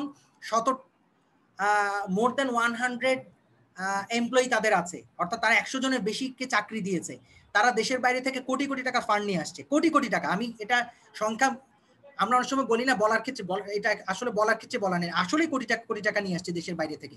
এবং তাদের এখন স্বপ্ন আরো অনেক বড়, তারা মাসে তাদের রেভিনিউ জেনারেশন কোটি টাকা, 50 লাখ টাকা বা কোটি টাকা মান্থলি রেভিনিউ জেনারেশন, আপনি চিন্তাই করতে পারবেন না 2 বছরের মধ্যে, জাস্ট 2 বছর। এই জন্য যাদের স্বপ্ন আছে তাদেরকে বলবো, বিশেষ করে ছাত্রছাত্রীরা যাদের স্বপ্ন, যারা স্টার্টআপ হতে আগ্রহী, তাদেরকে বলবো দুটো সি এবং দুটো পি খুবই ইম্পর্টেন্ট। দুটো সি বলতে তার কারেজ থাকতে হবে, সি কারেজ থাকতে হবে, সব তার অবশ্যই বুকে সাহস থাকতে হবে, কে কি বললো না বললো সেটাতে কান দেওয়া যাবে না। আর একটা হচ্ছে তার কনফিডেন্স থাকতে হবে, তার প্রচুর আত্মবিশ্বাস থাকতে হবে নিজের উপর, যে না আমাকে দিয়েই হবে। এই আত্মবিশ্বাস না থাকলে, আমি অনেককেই দেখেছি যে অনেক ভালো, তার আইকিউ অনেক ভালো, তার আইডিয়া অনেক ভালো, কিন্তু তার আত্মবিশ্বাস নেই। তার নিজেকে প্রশ্ন করে আমাকে দিয়ে কি হবে, কি হয়, একটা কথা বললে সে দমে যায়, এরকম হলে হবে না। প্রচন্ড আত্মবিশ্বাস থাকতে হবে, কনফিডেন্স থাকতে হবে, একটা হচ্ছে কারেজ থাকতে হবে, সাহস থাকতে হবে। এই দুটো সি থাকতে হবে তার, আর দুটো পি থাকতে হবে। পি কি? একটা পি হচ্ছে পেশেন্স, ধৈর্য থাকতে হবে। অনেক আপনি প্রথম একবার ফেল করবেন, দুইবার ফেল করবেন, 5 বার ফেল করবেন, কিন্তু ওই যে আপনি 2 বছরের টার্গেট নিয়েছেন, এই 2 বছর টার্গেট কিন্তু আপনি ফুলফিল করবেন। 2 বছর আপনি চিন্তা করবেন, 2 বছরে যদি না হয় ঠিক আছে, তাহলে আমি অন্য কিছু দেখবো, বাট এই 2 বছর আমি ডেডিকেটেডলি এই জায়গায় সময় দেবো, আমি ভালো করে দেখবো। এই সময় আপনার প্রচুর স্ট্রাগলের মুখোমুখি হবেন, প্রচুর আপনার বাধা আসবে, ফ্যামিলি থেকেও আসতে পারে, বাইরে থেকেও আসতে পারে, কিন্তু আপনি পিছপা হবেন না। এই পেশেন্স আপনার থাকতে হবে। আরেকটা হচ্ছে প্যাশন, আরেকটা হচ্ছে আপনার প্যাশন থাকতে হবে। প্যাশনটা কিরকম? আপনি সকালে আপনার রোবট নিয়ে কাজ শুরু করেছেন, আপনার দেখা যাবে দুপুরে বিকাল হয়ে গেছে, আপনি দুপুরে কিছু খান না, আপনার ক্ষুধাও লাগে না, কোন দিকে সূর্য ডুবে গেছে আপনি জানেনও না। এই লেভেলের প্যাশন থাকতে হবে। এই লেভেলের প্যাশন যদি আপনার থাকে, তখন আপনি দেখবেন আপনার অটোমেটিক্যালি আপনি সাকসেসফুল হচ্ছেন। আমি বলছি আপনাদেরকে, প্র্যাকটিক্যালি আমি দেখাবো আপনাদেরকে, ওদের গল্প শোনাবো, যারা আমাদের যাদের কথা আমি বলছি, আমাদের স্টার্টআপ বাংলাদেশ থেকে তারা যাত্রা শুরু করেছে 2018 সাল থেকে। আমি আবারও বলছি 2018 সালে তারা যাত্রা শুরু করেছে, তারা এখন ম্যাক্সিমামই কোটি টাকার কোম্পানি। এই যে 2018 সালে যাত্রা শুরু করে কোটি টাকার কোম্পানি 2 বছরের মধ্যেই, এটা কিন্তু সম্ভব হয়েছে। এবং আরো প্রায় 40-50টা কোম্পানি উঠে আসছে, যারা আমরা আশা করছি আগামী 1 থেকে 2 বছরের মধ্যে কোটি টাকার কোম্পানি হবে। দেশের বাইরে থেকে তারা কোটি কোটি টাকা নিয়ে আসবে। এই সাকসেসফুল স্টার্টআপদের গল্প আমরা আপনাদেরকে শোনাবো। আপনারা আমাদের এখানে আসেন, সাবমিট করেন আইডিয়া, আমরা আপনাদেরকে নার্সিং করব, আমরা আপনাদেরকে মেন্টরিং করব, আমরা আপনাদেরকে ট্রেনিং দেব, আমরা আপনাদের পেছনে লেগে থাকবো 1 থেকে 2 বছর। আপনারা আমাদের এখানে আসলে আপনারা ছুটে যেতে পারেন, আমরা আপনাদেরকে ছাড়বো না। আমাদের কাজই হচ্ছে আপনাদের পেছনে লেগে থাকা, আপনাদের পেছনে ইনভেস্ট করা। সরকার সেই জন্যই আমাদেরকে এখানে বসিয়েছে, আমাদেরকে এখানে এঙ্গেজ করেছে। সো আমার আজকে শেষে আমি উদাত্ত আহ্বান জানাবো আপনাদের প্রতি, যারা এখানে আজকে শুনছেন, এটি যদি ফেসবুক লাইভে যেয়ে থাকে, যারা ওখানে দেখছেন বা যারা আমাকে শুনছেন, তাদের প্রতি আমি বলবো এই কথাগুলো ছড়িয়ে দেন, এই অপরচুনিটিগুলোর কথা জানান, এগুলো আপনারা বলেন যে এই অপরচুনিটিগুলো নেওয়ার সুযোগ আছে। আমরা 100 কোটি টাকা নিয়ে বসে আছি, বিশ্বাস করতে পারবেন না আপনারা, 100 কোটি টাকা নিয়ে বসে আছি আপনাদেরকে টাকা দেওয়ার জন্য। আমরা মেন্টরিং করানোর জন্য টাকা নিয়ে বসে আছি। আমাদের এখানে যারা মেন্টরিং করান তারা আগ্রহ নিয়ে বসে আছেন আপনাদেরকে মেন্টরিং করানোর জন্য। যে স্টুডেন্ট আসবে আমরা তাদেরকে মেন্টরিং করাবো, কারণ তারা পেইনটা বোঝেন, তারা একসময় স্ট্রাগলটা করেছেন, কারো মেন্টরিং তারা পান নাই, দাঁড়ে দাঁড়ে ঘুরেছেন, ধাক্কা খেয়ে খেয়ে, আমরা যেটা বলি যে ঘুষি কিল খেয়ে খেয়ে তারা এত দূরে এসেছেন। এখন দিন বদলেছে, এখন আপনাদেরকে ডেকে ডেকে আমরা বলছি যে ভাই আসেন, আপনাদের জন্য মেন্টরিং সাপোর্ট আছে, আপনাদের জন্য ফান্ডিং আছে, আপনাদের জন্য ওয়ার্কিং স্পেস আছে, আপনাদের জন্য ল্যাব আছে, আপনাদের জন্য দেশের বাইরে ট্রেনিং আছে। আর সর্বোপরি আরেকটা জিনিস বলে শেষ করব, এগুলো তো অপরচুনিটির কথা বললাম, এই যে দেশের বাইরে যে ফ্যাসিলিটির কথা, আমরা অলরেডি একটা ইনিশিয়েটিভ নিয়েছি, সেটা হচ্ছে আইডিয়াথন আমরা বলছি। এটি 21শে নভেম্বর এটি লাস্ট ডেট। এটার উদ্দেশ্য হচ্ছে, দক্ষিণ কোরিয়া আপনারা জানেন পরপর ই গভর্নেন্সে পরপর চ্যাম্পিয়ন, সারা পৃথিবীতে চ্যাম্পিয়ন হয়েছে 4 বার ই গভর্নেন্সে। তাদের স্টার্টআপ কালচার অনেক দূরে এগিয়ে গেছে। এই স্টার্টআপ কালচার যে প্রতিষ্ঠানটা দেখছে দক্ষিণ কোরিয়ায়, মিনিস্ট্রি অফ জাস্টিসের আন্ডারে জিসেন বলা হয়। জিসেনের পুরো অর্থ আমি ভুলে গেছি, government startup and ecosystem something, অর্থাৎ স্টার্টআপ এবং ইকোসিস্টেম তারা ওখানে যেটা দেখে সেই প্রতিষ্ঠান সংক্ষেপে জিসেন বলা হয়, GSEN, জিসেন। আমরা আমাদের একটি প্রতিযোগিতার মাধ্যমে 5টি স্টার্টআপকে বাছাই করব। এই 5টি স্টার্টআপকে আমরা কোরিয়াতে পাঠাবো 6 মাসের প্রশিক্ষণের জন্য। এই 6 মাস তারা দক্ষিণ কোরিয়াতে থাকবে জিসেনের আন্ডারে। সেখানে তারা ইন্টারন্যাশনাল ট্রেনিং পাবে, ইন্টারন্যাশনাল মেন্টরিং পাবে, ইন্টারন্যাশনাল সাপোর্ট পাবে। পাশাপাশি ইন্টারন্যাশনালি তাদেরকে প্যাটেন্ট করে দেওয়ার সুযোগ করে দেওয়া হবে এবং সব সাপোর্ট তারা ওখানে পাবে। ইন্টারন্যাশনালি তারা ফান্ড পাওয়ার ব্যবস্থা পাবে, আন্তর্জাতিক ভেঞ্চার ক্যাপিটাল কোম্পানিগুলোর সাথে তাদেরকে ট্যাগ করিয়ে দেওয়া হবে এবং তাদের এঞ্জেল ইনভেস্টরদের সাথে ট্যাগ করে দেওয়া হবে তারা যাতে ফান্ড পায়। এই ধরনের সুযোগ কিন্তু লাইফ টাইমে একবার। এই সুযোগগুলো আজকে ডক্টর আব্দুর রাজ্জাক স্যার আছেন এখানে, ওনারা ওনাদের সময় চিন্তাই করেন নাই। দেশের বাইরে এই ট্রেনিংটার মূল্য আপনারা জানেন 80,000 মার্কিন ডলার। এক একটা টিমের পেছনে আমাদের 80,000 মার্কিন ডলার ব্যয় হবে বাংলাদেশ সরকারের 6 মাস এই ট্রেনিং দেওয়ার পেছনে, 6 মাস এই ইনকিউবেশনের পেছনে। এবং একটা কোম্পানিকে ইন্টারন্যাশনালি পুরো গড়ে দেওয়া হবে, একদম ফুল তাদের রেডি করে দেওয়া হবে। এই 5টা কোম্পানি আমাদের রেডি করে দেওয়া, তাদেরকে কোরিয়া রেডি করে দেবে এবং তাদের প্যাটেন্ট তাদের কাছে থাকবে, তাদের রাইট তাদের কাছে থাকবে, সবকিছু তাদের কাছে থাকবে। এই ইনিশিয়েটিভগুলো আমরা নেওয়া শুরু করেছি এবং এগুলো আমাদের অব্যাহত থাকবে। দেশের বাইরে তাদেরকে পাঠানো, দেশের বাইরে আমাদের স্টার্টআপদেরকে এক্সপোজার হিসেবে এক্সপোজার ভিজিটে পাঠানো এবং ট্রেনিংয়ে পাঠানো। এই প্রতিযোগিতায় আপনারা অংশগ্রহণ করতে পারেন। এটা একটা প্রতিযোগিতা, এই অপরচুনিটিগুলো আপনারা গ্র্যাব করতে পারেন। আমাদের এই প্রতিযোগিতায় অংশগ্রহণ করার ওয়েবসাইটের অ্যাড্রেস হচ্ছে ideathon.startupbangladesh.gov.bd। আমি আবারও বলছি, আইডিয়াথন মানে হচ্ছে ideathon.startupbangladesh.gov.bd। এই জায়গায় আপনারা আবেদন করতে পারেন। এই জায়গায় আপনারা আবেদন করে এই অপরচুনিটি গ্রহণ করতে পারেন। দক্ষিণ কোরিয়া 6 মাসের ট্রেনিং, 6 মাসের ইনকিউবেশন, 6 মাসের মেন্টরিং। এই বলে আমি আমার আজকের স্পিচ এখানে শেষ করতে যাচ্ছি। এরপরে যদি কোশ্চেন অ্যান্ড অ্যান্সার সেশন আপনাদের কোনো প্রশ্ন থেকে থাকে, আমরা আপনাদের প্রশ্ন শুনবো, আপনাদের প্রশ্নের উত্তর। আমি আছি, আমাদের সম্মানিত চিফ গেস্ট মহোদয় আছেন professor doctor Abdur Razzaq sir.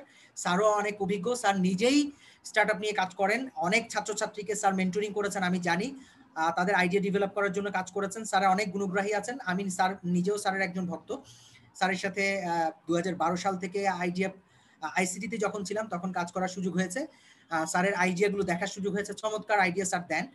So আমরা আশা করছি যে আমরা স্যারের মুখ থেকে ভালো কিছু শুনবো এবং কোশ্চেন অ্যান্ড অ্যান্সার সেশনের সুযোগ থাকলে আমরা আপনাদের যদি কোনো প্রশ্ন থেকে থাকে আমরা অ্যান্সার করব। আপনাদের সকলকে আমার পক্ষ থেকে, আইডিয়া প্রজেক্টের পক্ষ থেকে, আইসিটি ডিভিশনের পক্ষ থেকে আন্তরিকভাবে ধন্যবাদ জানাচ্ছি এবং আবারও উদাত্ত আহ্বান জানাচ্ছি এই অপরচুনিটি আপনাদেরকে গ্রহণ করার জন্য এবং এই ইকোসিস্টেমে যুক্ত হওয়ার জন্য। ইউনিভার্সিটি হিসেবে আপনারা কিন্তু আমাদের সাথে ইকোসিস্টেমে যুক্ত হতে পারেন, আরও বেশি সম্পৃক্ত হতে পারেন। আমাদের সাথে এমওইউ করতে পারেন, বিভিন্ন ইভেন্টে আমাদের সাথে অ্যাড হতে পারেন, আপনাদের স্টুডেন্টদেরকে অ্যাড করতে পারেন। সেই উদাত্ত আহ্বান জানিয়ে, সে অনুরোধ করে আজকে আমার এই সেশন, আমার বক্তব্য এখানে শেষ করছি। সবাইকে ধন্যবাদ। আসসালামু আলাইকুম। Thank you very much, sir. Thank you very much for your informative speech. It was really interesting session, and I believe that our students have learned a lot, and they will have a positive perception towards the startup from now on. So now I would humbly request our Honorable Pro-Vice Chancellor, sir, to say a few words to our students, sir.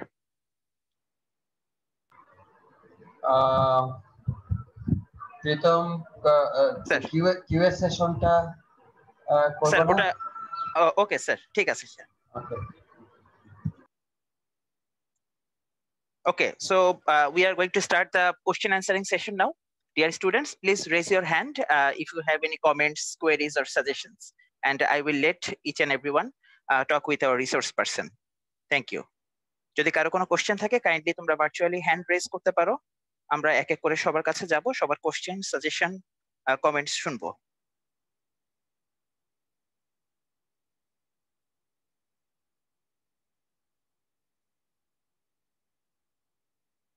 কারো কোনো question দেখতে পাচ্ছি না, কেউ hand raise করেনি। হ্যাঁ, সজীব Chowdhury, please 183 batch থেকে সজীব চৌধুরী, তুমি তোমার কোশ্চেনটা করতে পারো। সজীব। আসসালামু আলাইকুম, আমাকে কোশ্চেন করতে দেওয়ার জন্য ধন্যবাদ। যে আমার কোশ্চেন হচ্ছে, আমি একটা যদি সফটওয়্যার বেস স্টার্টআপ করতে চাই তাহলে আমার টিম মেম্বার দ্বারা আমি কিভাবে অ্যারেঞ্জ করব এবং এদের থেকে আমি যে কোডগুলো থাকবে এই কোডগুলো কিভাবে আমার কাছেই শুধু থাকবে, এরা আলাদা আলাদা কিভাবে রাখবো এদেরকে আমি?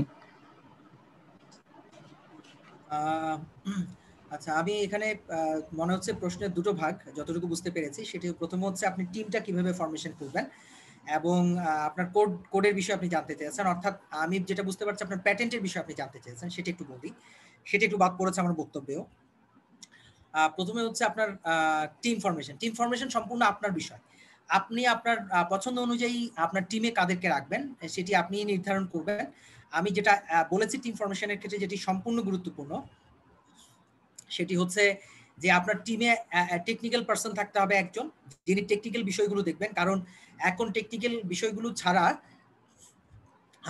কোনো একটি আইডিয়াকে শেপ করা, কোনো একটি আইডিয়াকে ম্যাচিউর করা, একটি লেভেলে নিয়ে যাওয়া অসম্ভব বিষয়। এই জন্য টেকনিক্যাল পার্সন যেমন গুরুত্বপূর্ণ, ঠিক তেমনি ফাইন্যান্সিয়াল অ্যানালিসিস করতে পারেন ভালো, আপনার রেভিনিউ মডেল ডিজাইন করতে পারেন এরকম, বা আপনার ভালো মার্কেটিং করতে পারেন, মার্কেটিং স্ট্র্যাটেজিস্ট এরকম কিন্তু লাগবে আপনার টিমে। আবার একজন ভালো ভোকাল লাগবে, যিনি বলতে পারেন, আপনার আইডিয়াগুলো ভালো প্রেজেন্ট করতে পারেন, কথা টু দি পয়েন্টে বলতে পারেন, আইডিয়াটা ভালো করে প্লেস করতে পারেন কোনো জায়গায়। এটা লাগবে কেন? বিভিন্ন জায়গা থেকে ফান্ড রেজ করার জন্য, আপনার আইডিয়া বিভিন্ন জায়গায় ভালো করে প্লেস করার জন্য। সুতরাং টিম ফরমেশন পুরোপুরি আপনার উপর। আর আমরা সাধারণত স্টার্টআপকে দুভাগে ভাগ করি, একটা হচ্ছে প্রোডাক্ট বেস স্টার্টআপ, আরেকটা হচ্ছে soft base startup. Product base startup বলতে এই যেটা বললাম, অর্থাৎ আপনি ধরেন কোনো রোবট ডেভেলপ করবেন, আপনি ধরেন আমাদের যেটা বললাম যে আপনি এই যে কোনো পলিথিন বানাচ্ছেন বর্জ্য থেকে, প্রোডাক্ট ডেভেলপ করছেন, আপনি ধরেন কোনো মেশিন বানাচ্ছেন, এই যে বর্জ্য ব্যবস্থাপনার জন্য আপনি ধরেন কোনো মেশিন তৈরি করছেন, আপনি ধরেন কোনো ফ্যান তৈরি করছেন যেটা আপনার কুলিং এর জন্য নতুন কোনো একটা টেকনোলজি আপনি আবিষ্কার করেছেন। এরকম যদি কোনো বিষয় থাকে সেগুলোকে আমরা বলছি প্রোডাক্ট বেসড স্টার্টআপ। আমরা প্রোডাক্ট বেসড স্টার্টআপ খুবই কম পাচ্ছি, এবং প্রোডাক্ট বেসড স্টার্টআপ যারাই আমাদের এখানে আইডিয়া সাবমিট করছে তারা সাথে সাথে ফান্ড পেয়ে যাচ্ছে। কেউ যদি সরাসরি প্রোডাক্ট নিয়ে আসে তাদের ক্ষেত্রে ফান্ড পাওয়ার সম্ভাবনা আরো বেশি বেড়ে যায়। আর সার্ভিস বেসড স্টার্টআপ যেগুলো আছে, যেমন ধরেন পাঠাও কিন্তু সার্ভিস বেসড স্টার্টআপ, তারা কিন্তু সার্ভিস প্রোভাইড করে একটা ভ্যালু ক্রিয়েট করছে। আপনি জানেন না আপনি কোথায় কোন একটা জায়গায় যেতে চাচ্ছেন, আপনি জানেন না কোন রাইডে যাবেন, সে আপনাকে রাইড অ্যারেঞ্জ করে দিচ্ছে, অর্থাৎ তার একটা সার্ভিস দিয়ে আপনার এখানে ভ্যালু অ্যাড করছে। চাল ডাল আপনার বাসায়, চাল ডাল তেল নুন পেঁয়াজ এগুলো পৌঁছে দিচ্ছে, একটা ভ্যালু অ্যাড করছে। এগুলো হচ্ছে সার্ভিস বেস স্টার্টআপ। আর প্রোডাক্ট বেস স্টার্টআপ, আপনি কোনো একটা রোবট ডেভেলপ করছেন, আপনি কোনো একটা মেশিন ডেভেলপ করছেন, এগুলো হচ্ছে প্রোডাক্ট বেস স্টার্টআপ। আপনারটা কোন বেস স্টার্টআপ সেই অনুযায়ী আপনি আপনার টিম ফরমেশন করতে পারলে সবচেয়ে ভালো হয়। আর আরেকটা বিষয় যেটা, সেটা হচ্ছে যে প্যাটেন্ট এবং ডিজাইনের কথা আপনি বলেছেন, আমরা কিন্তু আমাদের এখানে একজন ব্যারিস্টার আছেন, লিগ্যাল কনসালটেন্ট, তার কাজই হচ্ছে কোনো আপনি আপনার আইডিয়াটা নিয়ে আসলে আপনাকে প্যাটেন্ট, আপনার ট্রেডমার্ক, আপনার ডিজাইনের ক্ষেত্রে আপনাকে হেল্প করা। আমরা অনেকেই আমাদের এখানে অনেকেরই ভ্রান্ত ধারণা থাকে যে আমাদের এখানে আসলে হয়তো তার আইডিয়াটা চুরি হয়ে যাবে। বিষয়টা সম্পূর্ণ ভুল, এই চিন্তাটা সম্পূর্ণ ভুল। বরং আমাদের এখানে আসলে আপনার আইডিয়াটা প্রোটেক্ট হবে। আমাদের কিন্তু ট্রেডমার্ক অধিদপ্তরের সাথে সরাসরি কোলাবোরেশন আছে, এমওইউ স্বাক্ষর আছে, আমরা স্বাক্ষর করেছি। আমাদের এখানে কেউ আসলে, কেউ যদি আমাদের কাছ থেকে হেল্প নিতে চায় যে কিভাবে তার প্যাটেন্টটা নেবে, কিভাবে তার ট্রেডমার্কটা নেবে, আমরা বরং তাকে হেল্প করি যে ভাই আপনি আপনার প্যাটেন্টটা নেন, আপনি আপনার ট্রেডমার্কটা নেন। আমরা সেখানে তাকে বরং সরকারিভাবে হেল্প করে থাকি দ্রুততার সাথে নেওয়ার জন্য। সুতরাং আপনি যদি আপনার প্যাটেন্টের বিষয়ে চিন্তা করে থাকেন, ট্রেডমার্কের বিষয়ে চিন্তা করে থাকেন, রেজিস্ট্রেশনের বিষয়ে চিন্তা করে থাকেন, সেই ক্ষেত্রে আপনি বরং আমাদের কাছ থেকে হেল্প পাবেন। আপনার এটা চুরি হওয়ার কোনো সম্ভাবনাই নেই, কোনো সুযোগই নেই। ধন্যবাদ স্যার, অসংখ্য ধন্যবাদ আপনাকে। আমাদের চ্যাট বক্সে একটা প্রশ্ন এসেছে যে is there any way to directly apply for funding without competition? Sir, হ্যাঁ, আমি তো বলেছি যে আমরা দুভাবে, আমাদের ওয়েবসাইট কিন্তু ওপেন। এখন ওয়েবসাইট যে ওপেন, এটা মানুষই তো জানতে হবে। তো আপনি ধরেন জানেন, আপনি নিজে সারা বছরে যে কোনো সময় আমাদের ওয়েবসাইটে গিয়ে অ্যাপ্লাই করতে পারেন, কিন্তু আপনি জানেন না, এরকম যারা জানেন না তাদের জন্য আমরা ইউনিভার্সিটিতে যাই বছরে একটা সময়। যেমন এই যে সামনে এখন ডিসেম্বরে, নভেম্বর ডিসেম্বরে আমরা যাবো, আমরা প্রতি বছর এই সময় যাই, সবগুলো ইউনিভার্সিটিতে আমরা যাওয়ার চেষ্টা করি, আমরা প্রোগ্রাম অ্যারেঞ্জ করার চেষ্টা করি, সেগমেন্ট ভাগ করে করে আমরা বলার চেষ্টা করি সেখানে গিয়ে যে ভাই কে আছো, যে আজানের মতো যে কে আছো নামাজ পড়বে, আসো মসজিদে আসো, এরকম বিষয়টা তাই যে কে আছো, আমাদের ওয়েবসাইট আছে, আবেদন করো। আমরা তখন তাদের কাছ থেকে তাদেরকে বলে আবেদন নেই, এবং সেই আবেদনে আমরা নিজেরা তাদেরকে ফান্ড করি। আমরা বলি যে তোমার আবেদন তুমি করেছো, এক ধরেন 500 জন আবেদন করেছে, সেখান থেকে আমরা বিভিন্ন ধাপে বাছাই করে করে করে করে ফাইনালি 30 জন সিলেক্ট করি, যেটা আমি বলেছি। সেই 30 জনের মধ্যে শীর্ষ 10 জনকে আমরা ফান্ড দেই, বাকি 20 জনকে রানার আপ হিসেবে বলি, কারণ তাদের আইডিয়াটা এতটা ভালো না, তাদের আইডিয়াটা আরো ম্যাচিউর করতে হবে, তাদেরকে মেন্টরিং করি, গাইড করি, পরে ওই 20টাকেও আমরা ফান্ডিং করে থাকি। অর্থাৎ সবকিছু মিলে আমরা এই যে হান্টিং করি, এটাকে আমরা হান্টিং বলি, আইডিয়া হান্টিং, স্টুডেন্ট স্টার্টআপ এই প্রোগ্রামের নাম।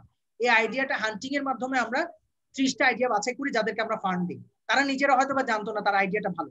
আমরা ইউনিভার্সিটিতে গিয়ে তাদের কাছ থেকে আইডিয়া নিয়ে আসি, তাদেরকে কাছ থেকে আইডিয়া নিয়ে এসে প্রতিযোগিতার মাধ্যমে তাদেরকে 10 লক্ষ টাকা করে দেয়। ধন্যবাদ। ধন্যবাদ স্যার আপনাকে। এস এম ওয়াহিশ আহমেদ, তুমি তোমার কোশ্চেনটা করতে পারো। জি, আসসালামু আলাইকুম স্যার। আমার প্রশ্ন হচ্ছে যে আমরা যে কাজটা করছি সেটা এখনো আইডিয়াতে আছে, এখনো পর্যন্ত এটা কোনো ইয়ে করে। তো আমাদেরকে যদি আমরা আপনি কি আরেকটু লাউডলি বলবেন, আমি আপনাকে শুনতে পাচ্ছি না। আচ্ছা সরি স্যার, এখন কি শুনতে পাচ্ছেন? হ্যাঁ, এখন আরেকটু বেটার শুনতে পাচ্ছি। জি আচ্ছা স্যার, তো যেটা বলছিলাম যে আমরা যেটা কাজ করতে চাচ্ছি সেটা এখনো আইডিয়া ফেজেই আছে। তো আমরা যদি অ্যাপ্লাই করতে চাই বা আমরা যদি ইয়ে করতে চাই, সেক্ষেত্রে আমাদেরকে মানে জিনিসটা কতটুকু ডেভেলপড হতে হবে? সেটা কি কোনো একটা পর্যায়ে গিয়ে তারপরে অ্যাপ্লাই করতে হবে, নাকি শুধুমাত্র আইডিয়া ফেজে থাকলেই হবে? আমি স্পষ্টভাবে তিনটা বিষয় বলেছি। একটা হচ্ছে আমরা পুরো স্টার্টআপ লাইফ সাইকেলকে তিনটা ভাগে ভাগ করেছি। একটা হচ্ছে আইডিয়া স্টেজ, প্রি-সিড স্টেজ, যেটাকে আইডিয়া স্টেজ বলি আমরা। প্রি-সিড স্টেজ অর্থাৎ তার কিছুই নেই, শুধু আইডিয়াটা আছে। সে আইডিয়া নিয়ে কাজ শুরু করেছে মাত্র 3-4 মাস হয়েছে বা 5-6 মাস হয়েছে, আইডিয়াটা নিয়ে স্ট্রাগল করছে, এখন কিছুই করতে পারেনি, একদম আইডিয়া ফেজে আছে। আরেকটাকে বলেছি আমরা সিড স্টেজ, আইডিয়াটাকে একটা লেভেলে নিয়েছে, কাজ করতে করতে কিছুটা ডেভেলপ করেছে, মার্কেটে রিসার্চ করেছে কিছু, তারপর হচ্ছে ইমপ্লিমেন্ট করার চেষ্টা করেছে, মার্কেটে কিছুটা ট্র্যাকশন আছে, কিছু ইউজার হয়তো বা ডেভেলপ করতে পেরেছে, রেজ করতে পেরেছে। আরেকটা হচ্ছে গ্রোথ স্টেজ, যে সে পুরো আইডিয়াটা তার টেস্টেড সবকিছু সে ডেভেলপ করেছে, পুরো ফুল ফাংশনিং রান করছে, কিন্তু সেটা এখন গ্রো করবে। অর্থাৎ ঢাকায় বিজনেস শুরু করেছে, এখন রাজশাহীতে করবে, খুলনায় করবে, দেশের বাইরে করবে। তার আইডিয়াটা চ্যালেঞ্জের মধ্যে নাই, আইডিয়াটা টেস্টেড, সব চ্যালেঞ্জ সে মোকাবেলা করে একটা লেভেলে আসছে, এখন সে শুধু গ্রো করবে। এটাকে আমরা বলছি গ্রোথ স্টেজ। যারা শুধু আইডি স্টেজে থাকবে, সেই আইডি স্টেজের জন্য কিন্তু আমরা 10 লক্ষ টাকা দিই। কারণ এই আইডি স্টেজে তার টাকার প্রয়োজন, তার মেন্টরিং এর প্রয়োজন, তার গাইডেন্স এর প্রয়োজন। কিন্তু এই আইডিয়া স্টেজে সে প্রেজেন্টেশন কিভাবে দেবে সেটা কিন্তু আমি বলেছি যে প্রেজেন্টেশনটা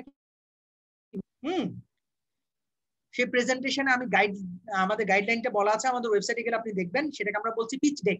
এবং এই পিচ ডেকের বলা আছে আপনাকে কি কি জিনিস উপস্থাপন করতে হবে, আপনার আইডিয়াটা কতটুকু ভালো, আপনার আইডিয়াটি ইমপ্লিমেন্টেবল কিনা, আপনার কম্পিটিটিভ অ্যাডভান্টেজ কি, আপনার সিক্রেট সস কি, আপনার রেভিনিউ মডেলটা কি, আপনার বিজনেস প্ল্যানিংটা কি, আপনার কতদিনের মধ্যে আপনি ইয়েতে আসতে পারবেন, আপনার এই 10 লক্ষ টাকা যেটা পাবেন, মানে কতদিনের মধ্যে আপনি লাভের মুখ দেখবেন, ব্রেক ইভেনে পৌঁছাবেন, আপনি যে 10 লক্ষ টাকা পাচ্ছেন সেটা কত টাকা করে কত মাসের মধ্যে কিভাবে খরচ করবেন, এই প্ল্যানিং গুলো আপনাকে দিতে হবে। আপনার আইডিয়া স্টেজে আছেন, বাট এই প্ল্যান গুলো আপনার সাবমিট করতে হবে আপনার ওই প্রেজেন্টেশনের মাধ্যমে।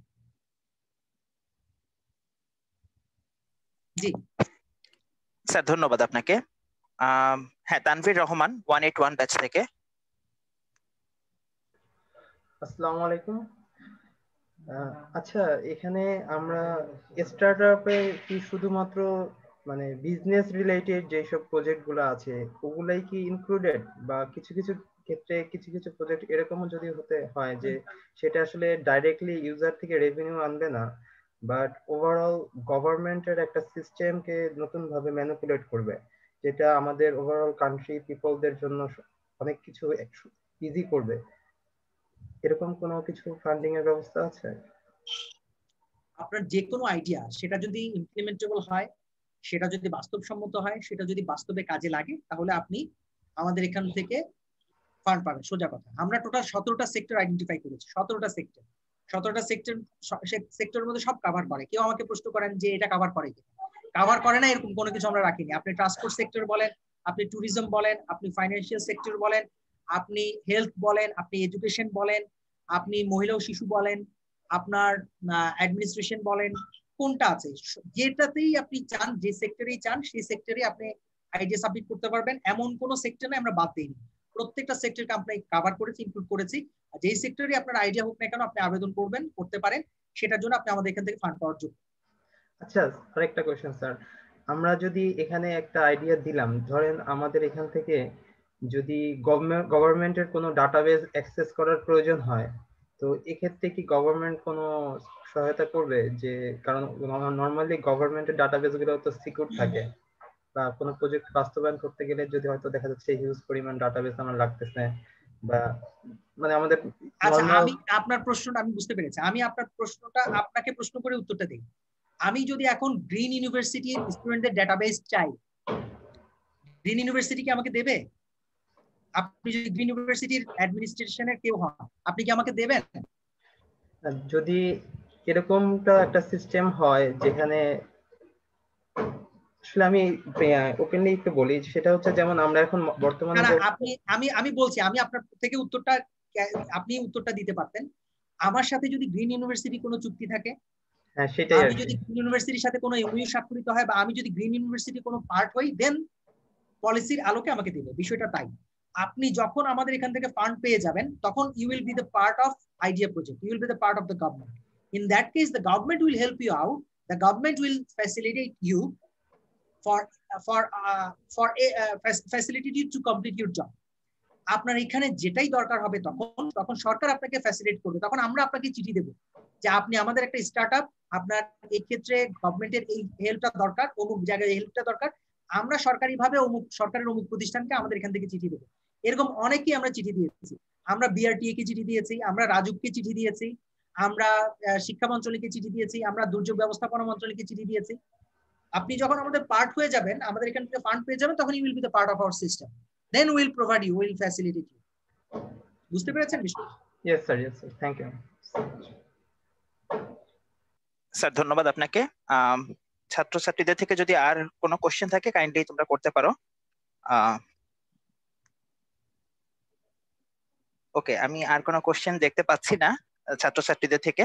স্যার, আমাদের পুরো প্রোগ্রামটাই একদম প্রথম থেকে ফেসবুক লাইভে যাচ্ছে। Green University computer science and engineering ডিপার্টমেন্টের সমস্ত ছাত্রছাত্রী তাদের অফিসিয়াল ফেসবুক পেজ থেকে সরাসরি আমাদের শুনতে পাচ্ছে।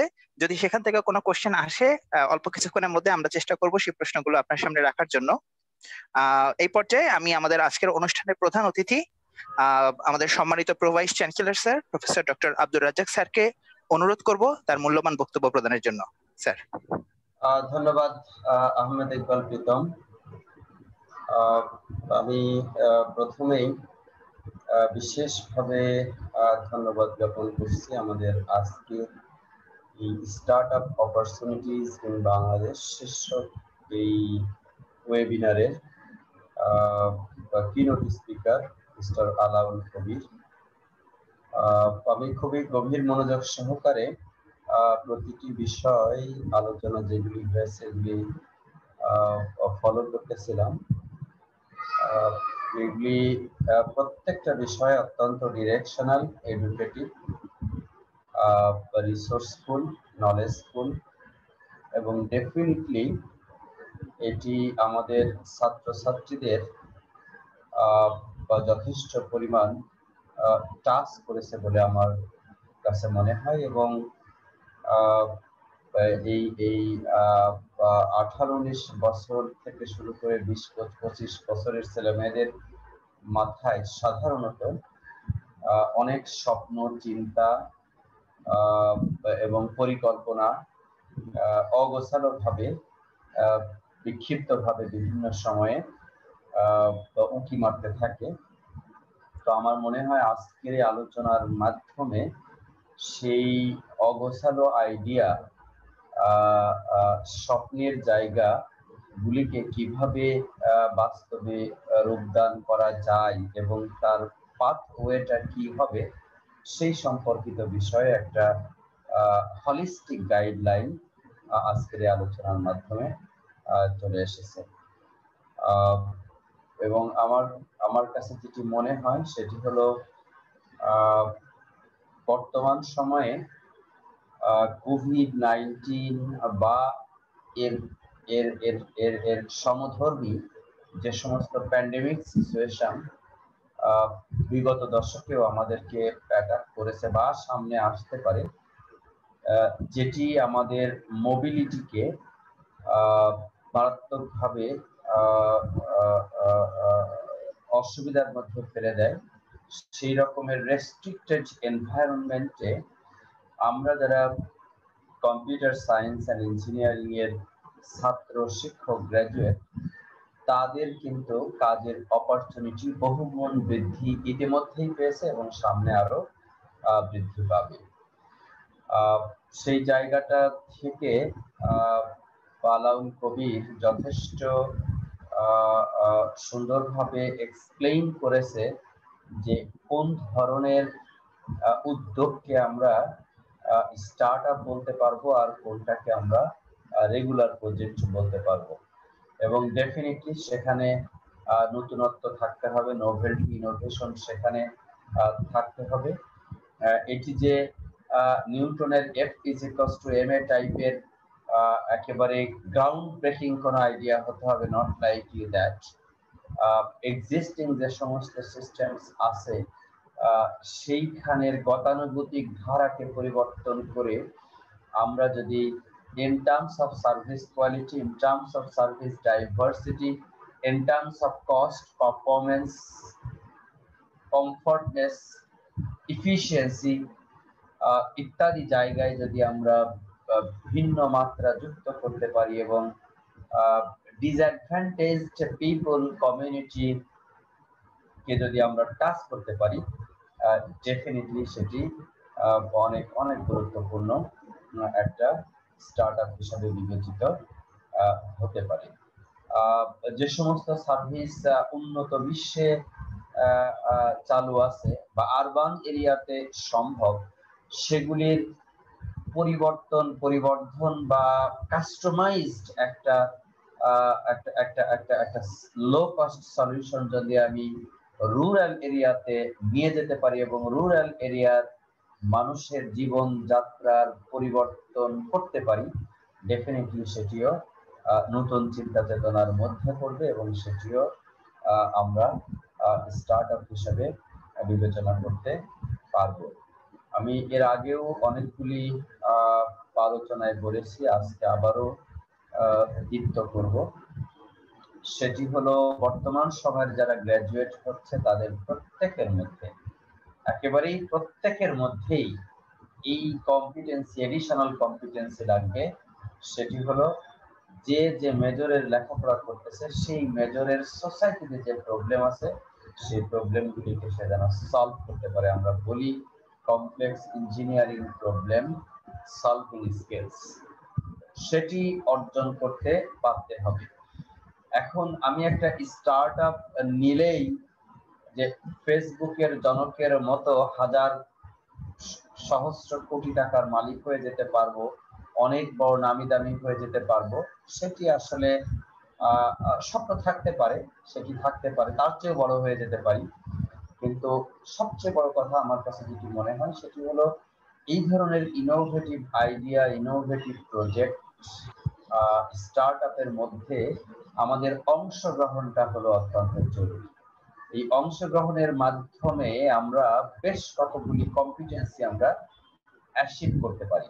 ফ্যান্টাস্টিক আউটকাম সেটি হয়তো বা 100টা এরকম স্টার্টআপ বা 1000টা স্টার্টআপ থেকে হয়তো বা একটা বের হয়ে আসবে, সেটি আসলে ক্লিক করবে। কিন্তু এই যে 1000টা যে উদ্যোগ নেওয়া হয়েছে, 1000টা উদ্যোগের মধ্যে 999টা উদ্যোগ যে একটা সার্টেন লেভেলে গিয়ে ফেল করেছে, সেটাও কিন্তু আমাদের জন্য একটা শিক্ষা, সেটাও আমাদের জন্য একটা সম্পদ। যে এই 999টা ওয়ের মধ্যেই 999 রকমের ভুল ছিল বা তার চেয়ে বেশি রকমের ভুল ছিল, সেটাও কিন্তু আমাদের জন্য একটা শিক্ষা। এই একই ভুল সামনের দিনে যেন না হয়, সেজন্য আমাদের পলিসি মেকাররা, আমাদের যারা গবেষক বিশ্ববিদ্যালয়, আমাদের যারা বিজনেস প্রতিষ্ঠানে আছে, সকলের জন্য এটি একটা শিক্ষা। আর যদি আমি ছাত্রদের পার্সপেক্টিভে বলি, শিক্ষকদের পার্সপেক্টিভে বলি, ডেফিনেটলি সবসময় ইনোভেটিভ আইডিয়া নিয়ে, প্রজেক্ট নিয়ে, service to the community, to the humanity, এটিকে সামনে রেখে নিজ নিজ লব্ধ জ্ঞান এবং দক্ষতাকে কাজে লাগিয়ে নতুন চিন্তা আর উদ্রেক করে এরকম বিষয় নিয়ে আসলে কাজ করতে হবে। আমি যদি একটা কাজ করি, একটা সার্টেন পার্সেন্টেজ 60, 70, 80% পর্যন্ত গিয়ে যদি ফেইলারও হয়, তারপরেও শূন্য অবস্থানে কিন্তু আমি থাকলাম না। আমি 70-80% পর্যন্ত এই বিষয়গুলি আমি বুঝি, জানি, পারি। পরবর্তীতে যদি কোনো কাজ করি তাহলে সেই জায়গাগুলি আমার জন্য অনেক বেশি শিক্ষণীয় এবং কম কস্টে আমি ভালো আউটকাম প্রডিউস করতে পারবো। বাংলাদেশের আইসিটি মিনিস্ট্রি বিগত প্রায় 1 দশক উপরে বহু প্রজেক্ট ছাত্রছাত্রীদের মধ্যে, বিজনেস এন্টারপ্রেনারদের মধ্যে, বিশ্ববিদ্যালয়ের শিক্ষকদের মধ্যে এবং আরো বিভিন্ন ছোট ছোট এনজিও সহ অন্যান্য উদ্যোক্তাদের দিয়েছে। সব প্রজেক্টই যে ক্লিক করেছে ডেফিনেটলি তা না, কিন্তু যে কয়টা ক্লিক করেছে সেটার কিন্তু ইম্প্যাক্ট সোসাইটিতে অনেক অনেক বেশি। ডেফিনেটলি সেখান থেকে আইসিটি ডিপার্টমেন্ট বেশ কিছু লেসন লার্ন করেছে এবং যত দিন যাচ্ছে এই সমস্ত ইভালুয়েশন, অ্যাওয়ার্ডিং এবং মনিটরিং প্রসেস উন্নততর হচ্ছে। তো আমরা আশা করি যে গভর্নমেন্টের এই বিষয়টা কন্টিনিউ থাকবে।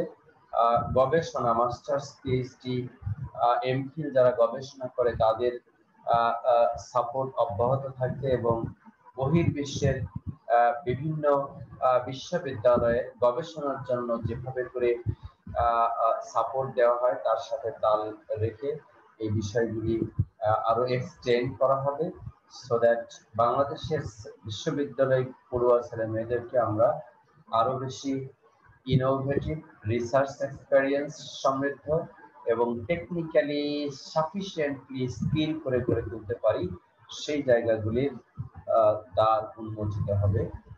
এইটা আমরা আশাবাদ ব্যক্ত করি। এবং সবশেষে আবারও আমাদের ছাত্র এবং ইয়াং ফ্যাকাল্টি মেম্বার যারা আছে তাদের প্রতি সকলের প্রতি উদাত্ত আহ্বান থাকবে। শুধু আইসিটি ডিপার্টমেন্ট না, এখানে তো অপরচুনিটি আছে। আমাদের আলাউল কবির উল্লেখ করেছেন, ওয়েল এক্সপ্লোর করেছেন, ঠিকানা দিয়ে দিয়েছেন যোগাযোগের জন্য। ওনার ব্যক্তিগত যদি কোনো কমিউনিকেশন বা কোনো কনসালটেশন বা কোনো মেন্টরিং প্রয়োজন হয় সেটিও উনি করতে প্রস্তুত আছেন। ইন এডিশন টু দ্যাট, বহির্বিশ্বে এরও বিভিন্ন প্রতিষ্ঠান কিন্তু প্রতি বছরই এরকম ইনোভেটিভ আইডিয়া প্রজেক্টের জন্য ফান্ডিং করে থাকে। বাংলাদেশ থেকে আমরা যদি সেই সমস্ত প্রজেক্টের জন্য লিখি, এটা আইসিটি ডেভেলপমেন্টের জন্য হতে পারে, উইমেন এম্পাওয়ারমেন্টের জন্য হতে পারে, এইটা ডিসঅ্যাডভান্টেজ সার্টেন কমিউনিটি পিপুলের জন্য হতে পারে, এবং অন্যান্য এই যে হেলথ সার্ভিসেস রিলেটেড প্রজেক্ট হতে পারে। এগুলি যদি আমাদের ছেলেমেয়েরা চর্চা শুরু করে এবং বিভিন্ন ইন্টারন্যাশনাল ভেন্যুতে গিয়ে কম্পিটিটিভ প্রজেক্টে অংশগ্রহণ করে সেগুলি নিয়ে আসার চেষ্টা করে, তাহলে তারা তাদের নিজেদেরকে যোগ্য থেকে যোগ্যতর গ্র্যাজুয়েট হিসাবে গড়ে তুলতে পারবে এবং এর মাধ্যমে সোসাইটিতে তাদের ফার্দার স্কেলে, ফার্দার হাইটে কন্ট্রিবিউট করার সম্ভাবনা তৈরি হবে। তো আজকে আবারও সবশেষে এসে আমি আজকের এই আয়োজনের যিনি মূল উদ্যোক্তা আমাদের শামীমা আক্তার ম্যাডাম এবং তার সাথে অ্যাঙ্কর আমাদের লেকচারার আহমেদ ইকবাল প্রীতম স্যার এবং অন্যান্য সহকর্মীদেরকে বিশেষভাবে ধন্যবাদ জানাচ্ছি আজকের এই প্রোগ্রাম আয়োজনের জন্য।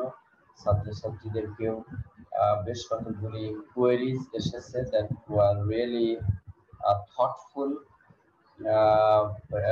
and it was a symbol of your keen interest into the area. এটা প্রকাশিত হয়েছে এবং এটাও পরিষ্কার বোঝা গেছে যে আমাদের যে কিনোট স্পিকার যে বিষয়গুলি উপস্থাপন করেছে আমাদের ছাত্রছাত্রীদেরকে বিশেষভাবে তাদের মাইন্ডকে টাচ করেছে।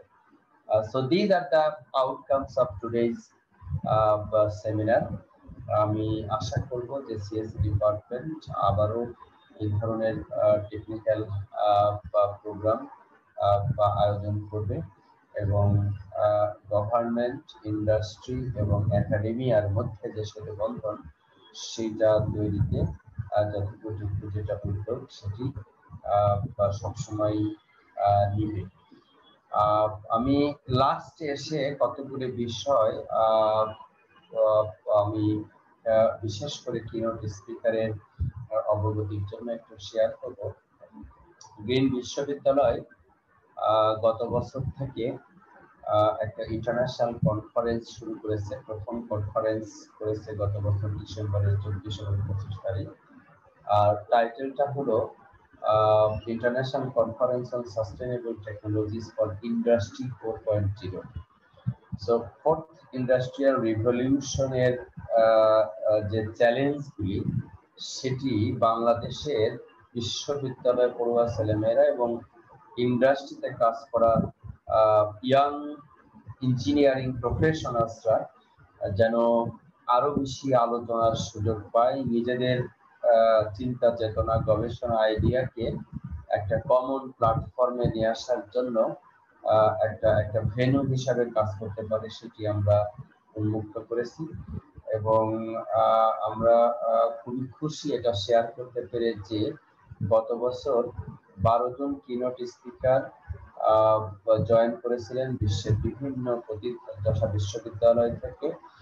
20টা আরো অধিক দেশ থেকে বিভিন্ন অথররা অংশগ্রহণ করেছিলেন এবং প্রায় 200 শিক্ষক ছাত্রছাত্রী এবং প্রায় 50-এর বেশি ইন্ডাস্ট্রি প্রফেশনালস সেখানে ফিজিক্যালি পার্মানেন্ট ক্যাম্পাসে, পূর্বাঞ্চল আমেরিকান সিটির পার্মানেন্ট ক্যাম্পাসে নতুন যে একাডেমিক অ্যাডমিনিস্ট্রেটিভ ভবন এবং ফিল্ড গ্রাউন্ড ইত্যাদি দিয়ে পার্মানেন্ট ক্যাম্পাস তৈরি করা হয়েছে, সেখানে এসেছিলেন।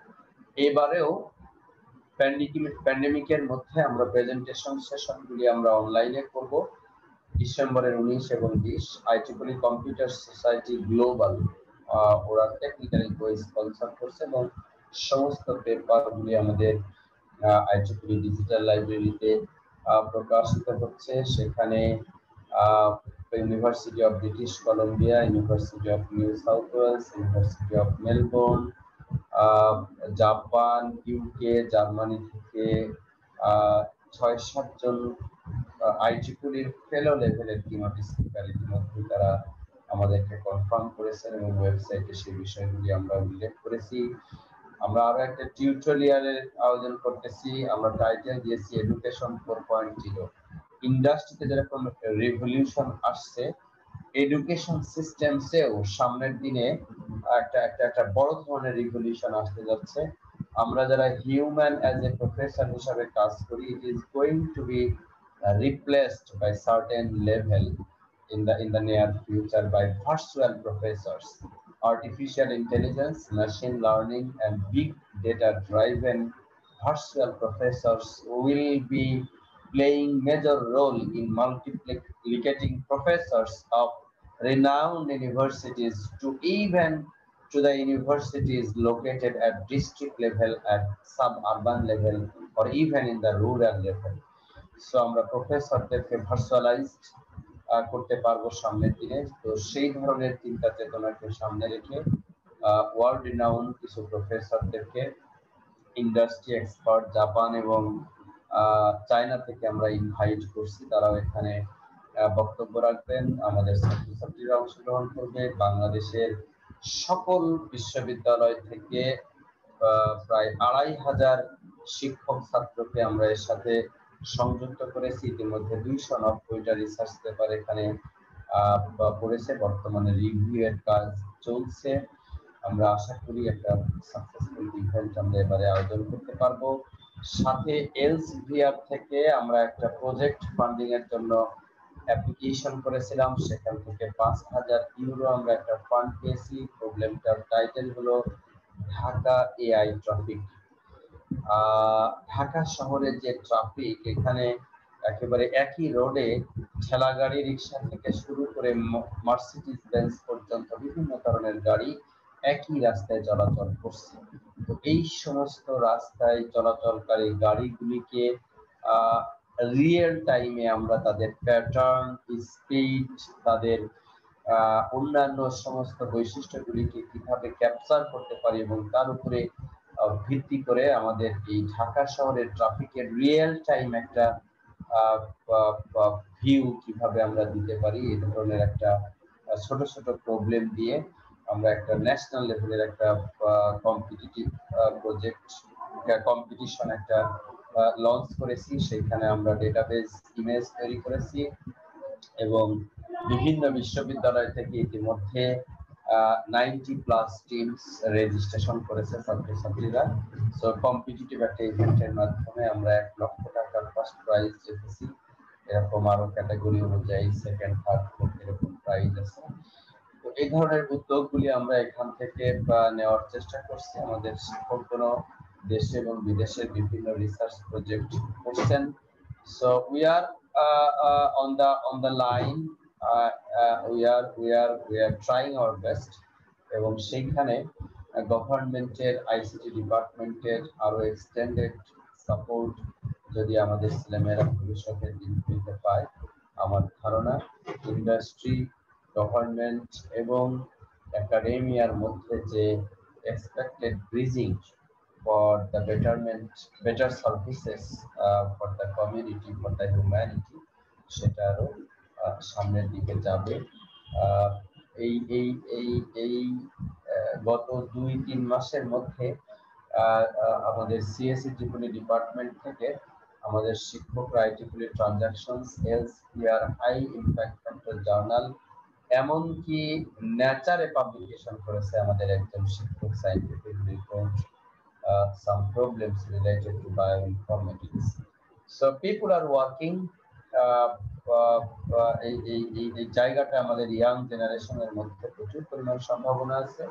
আমাদের যেটা দরকার সেটা হলো একটা সমন্বিত উদ্যোগ এবং এনকারেজমেন্ট।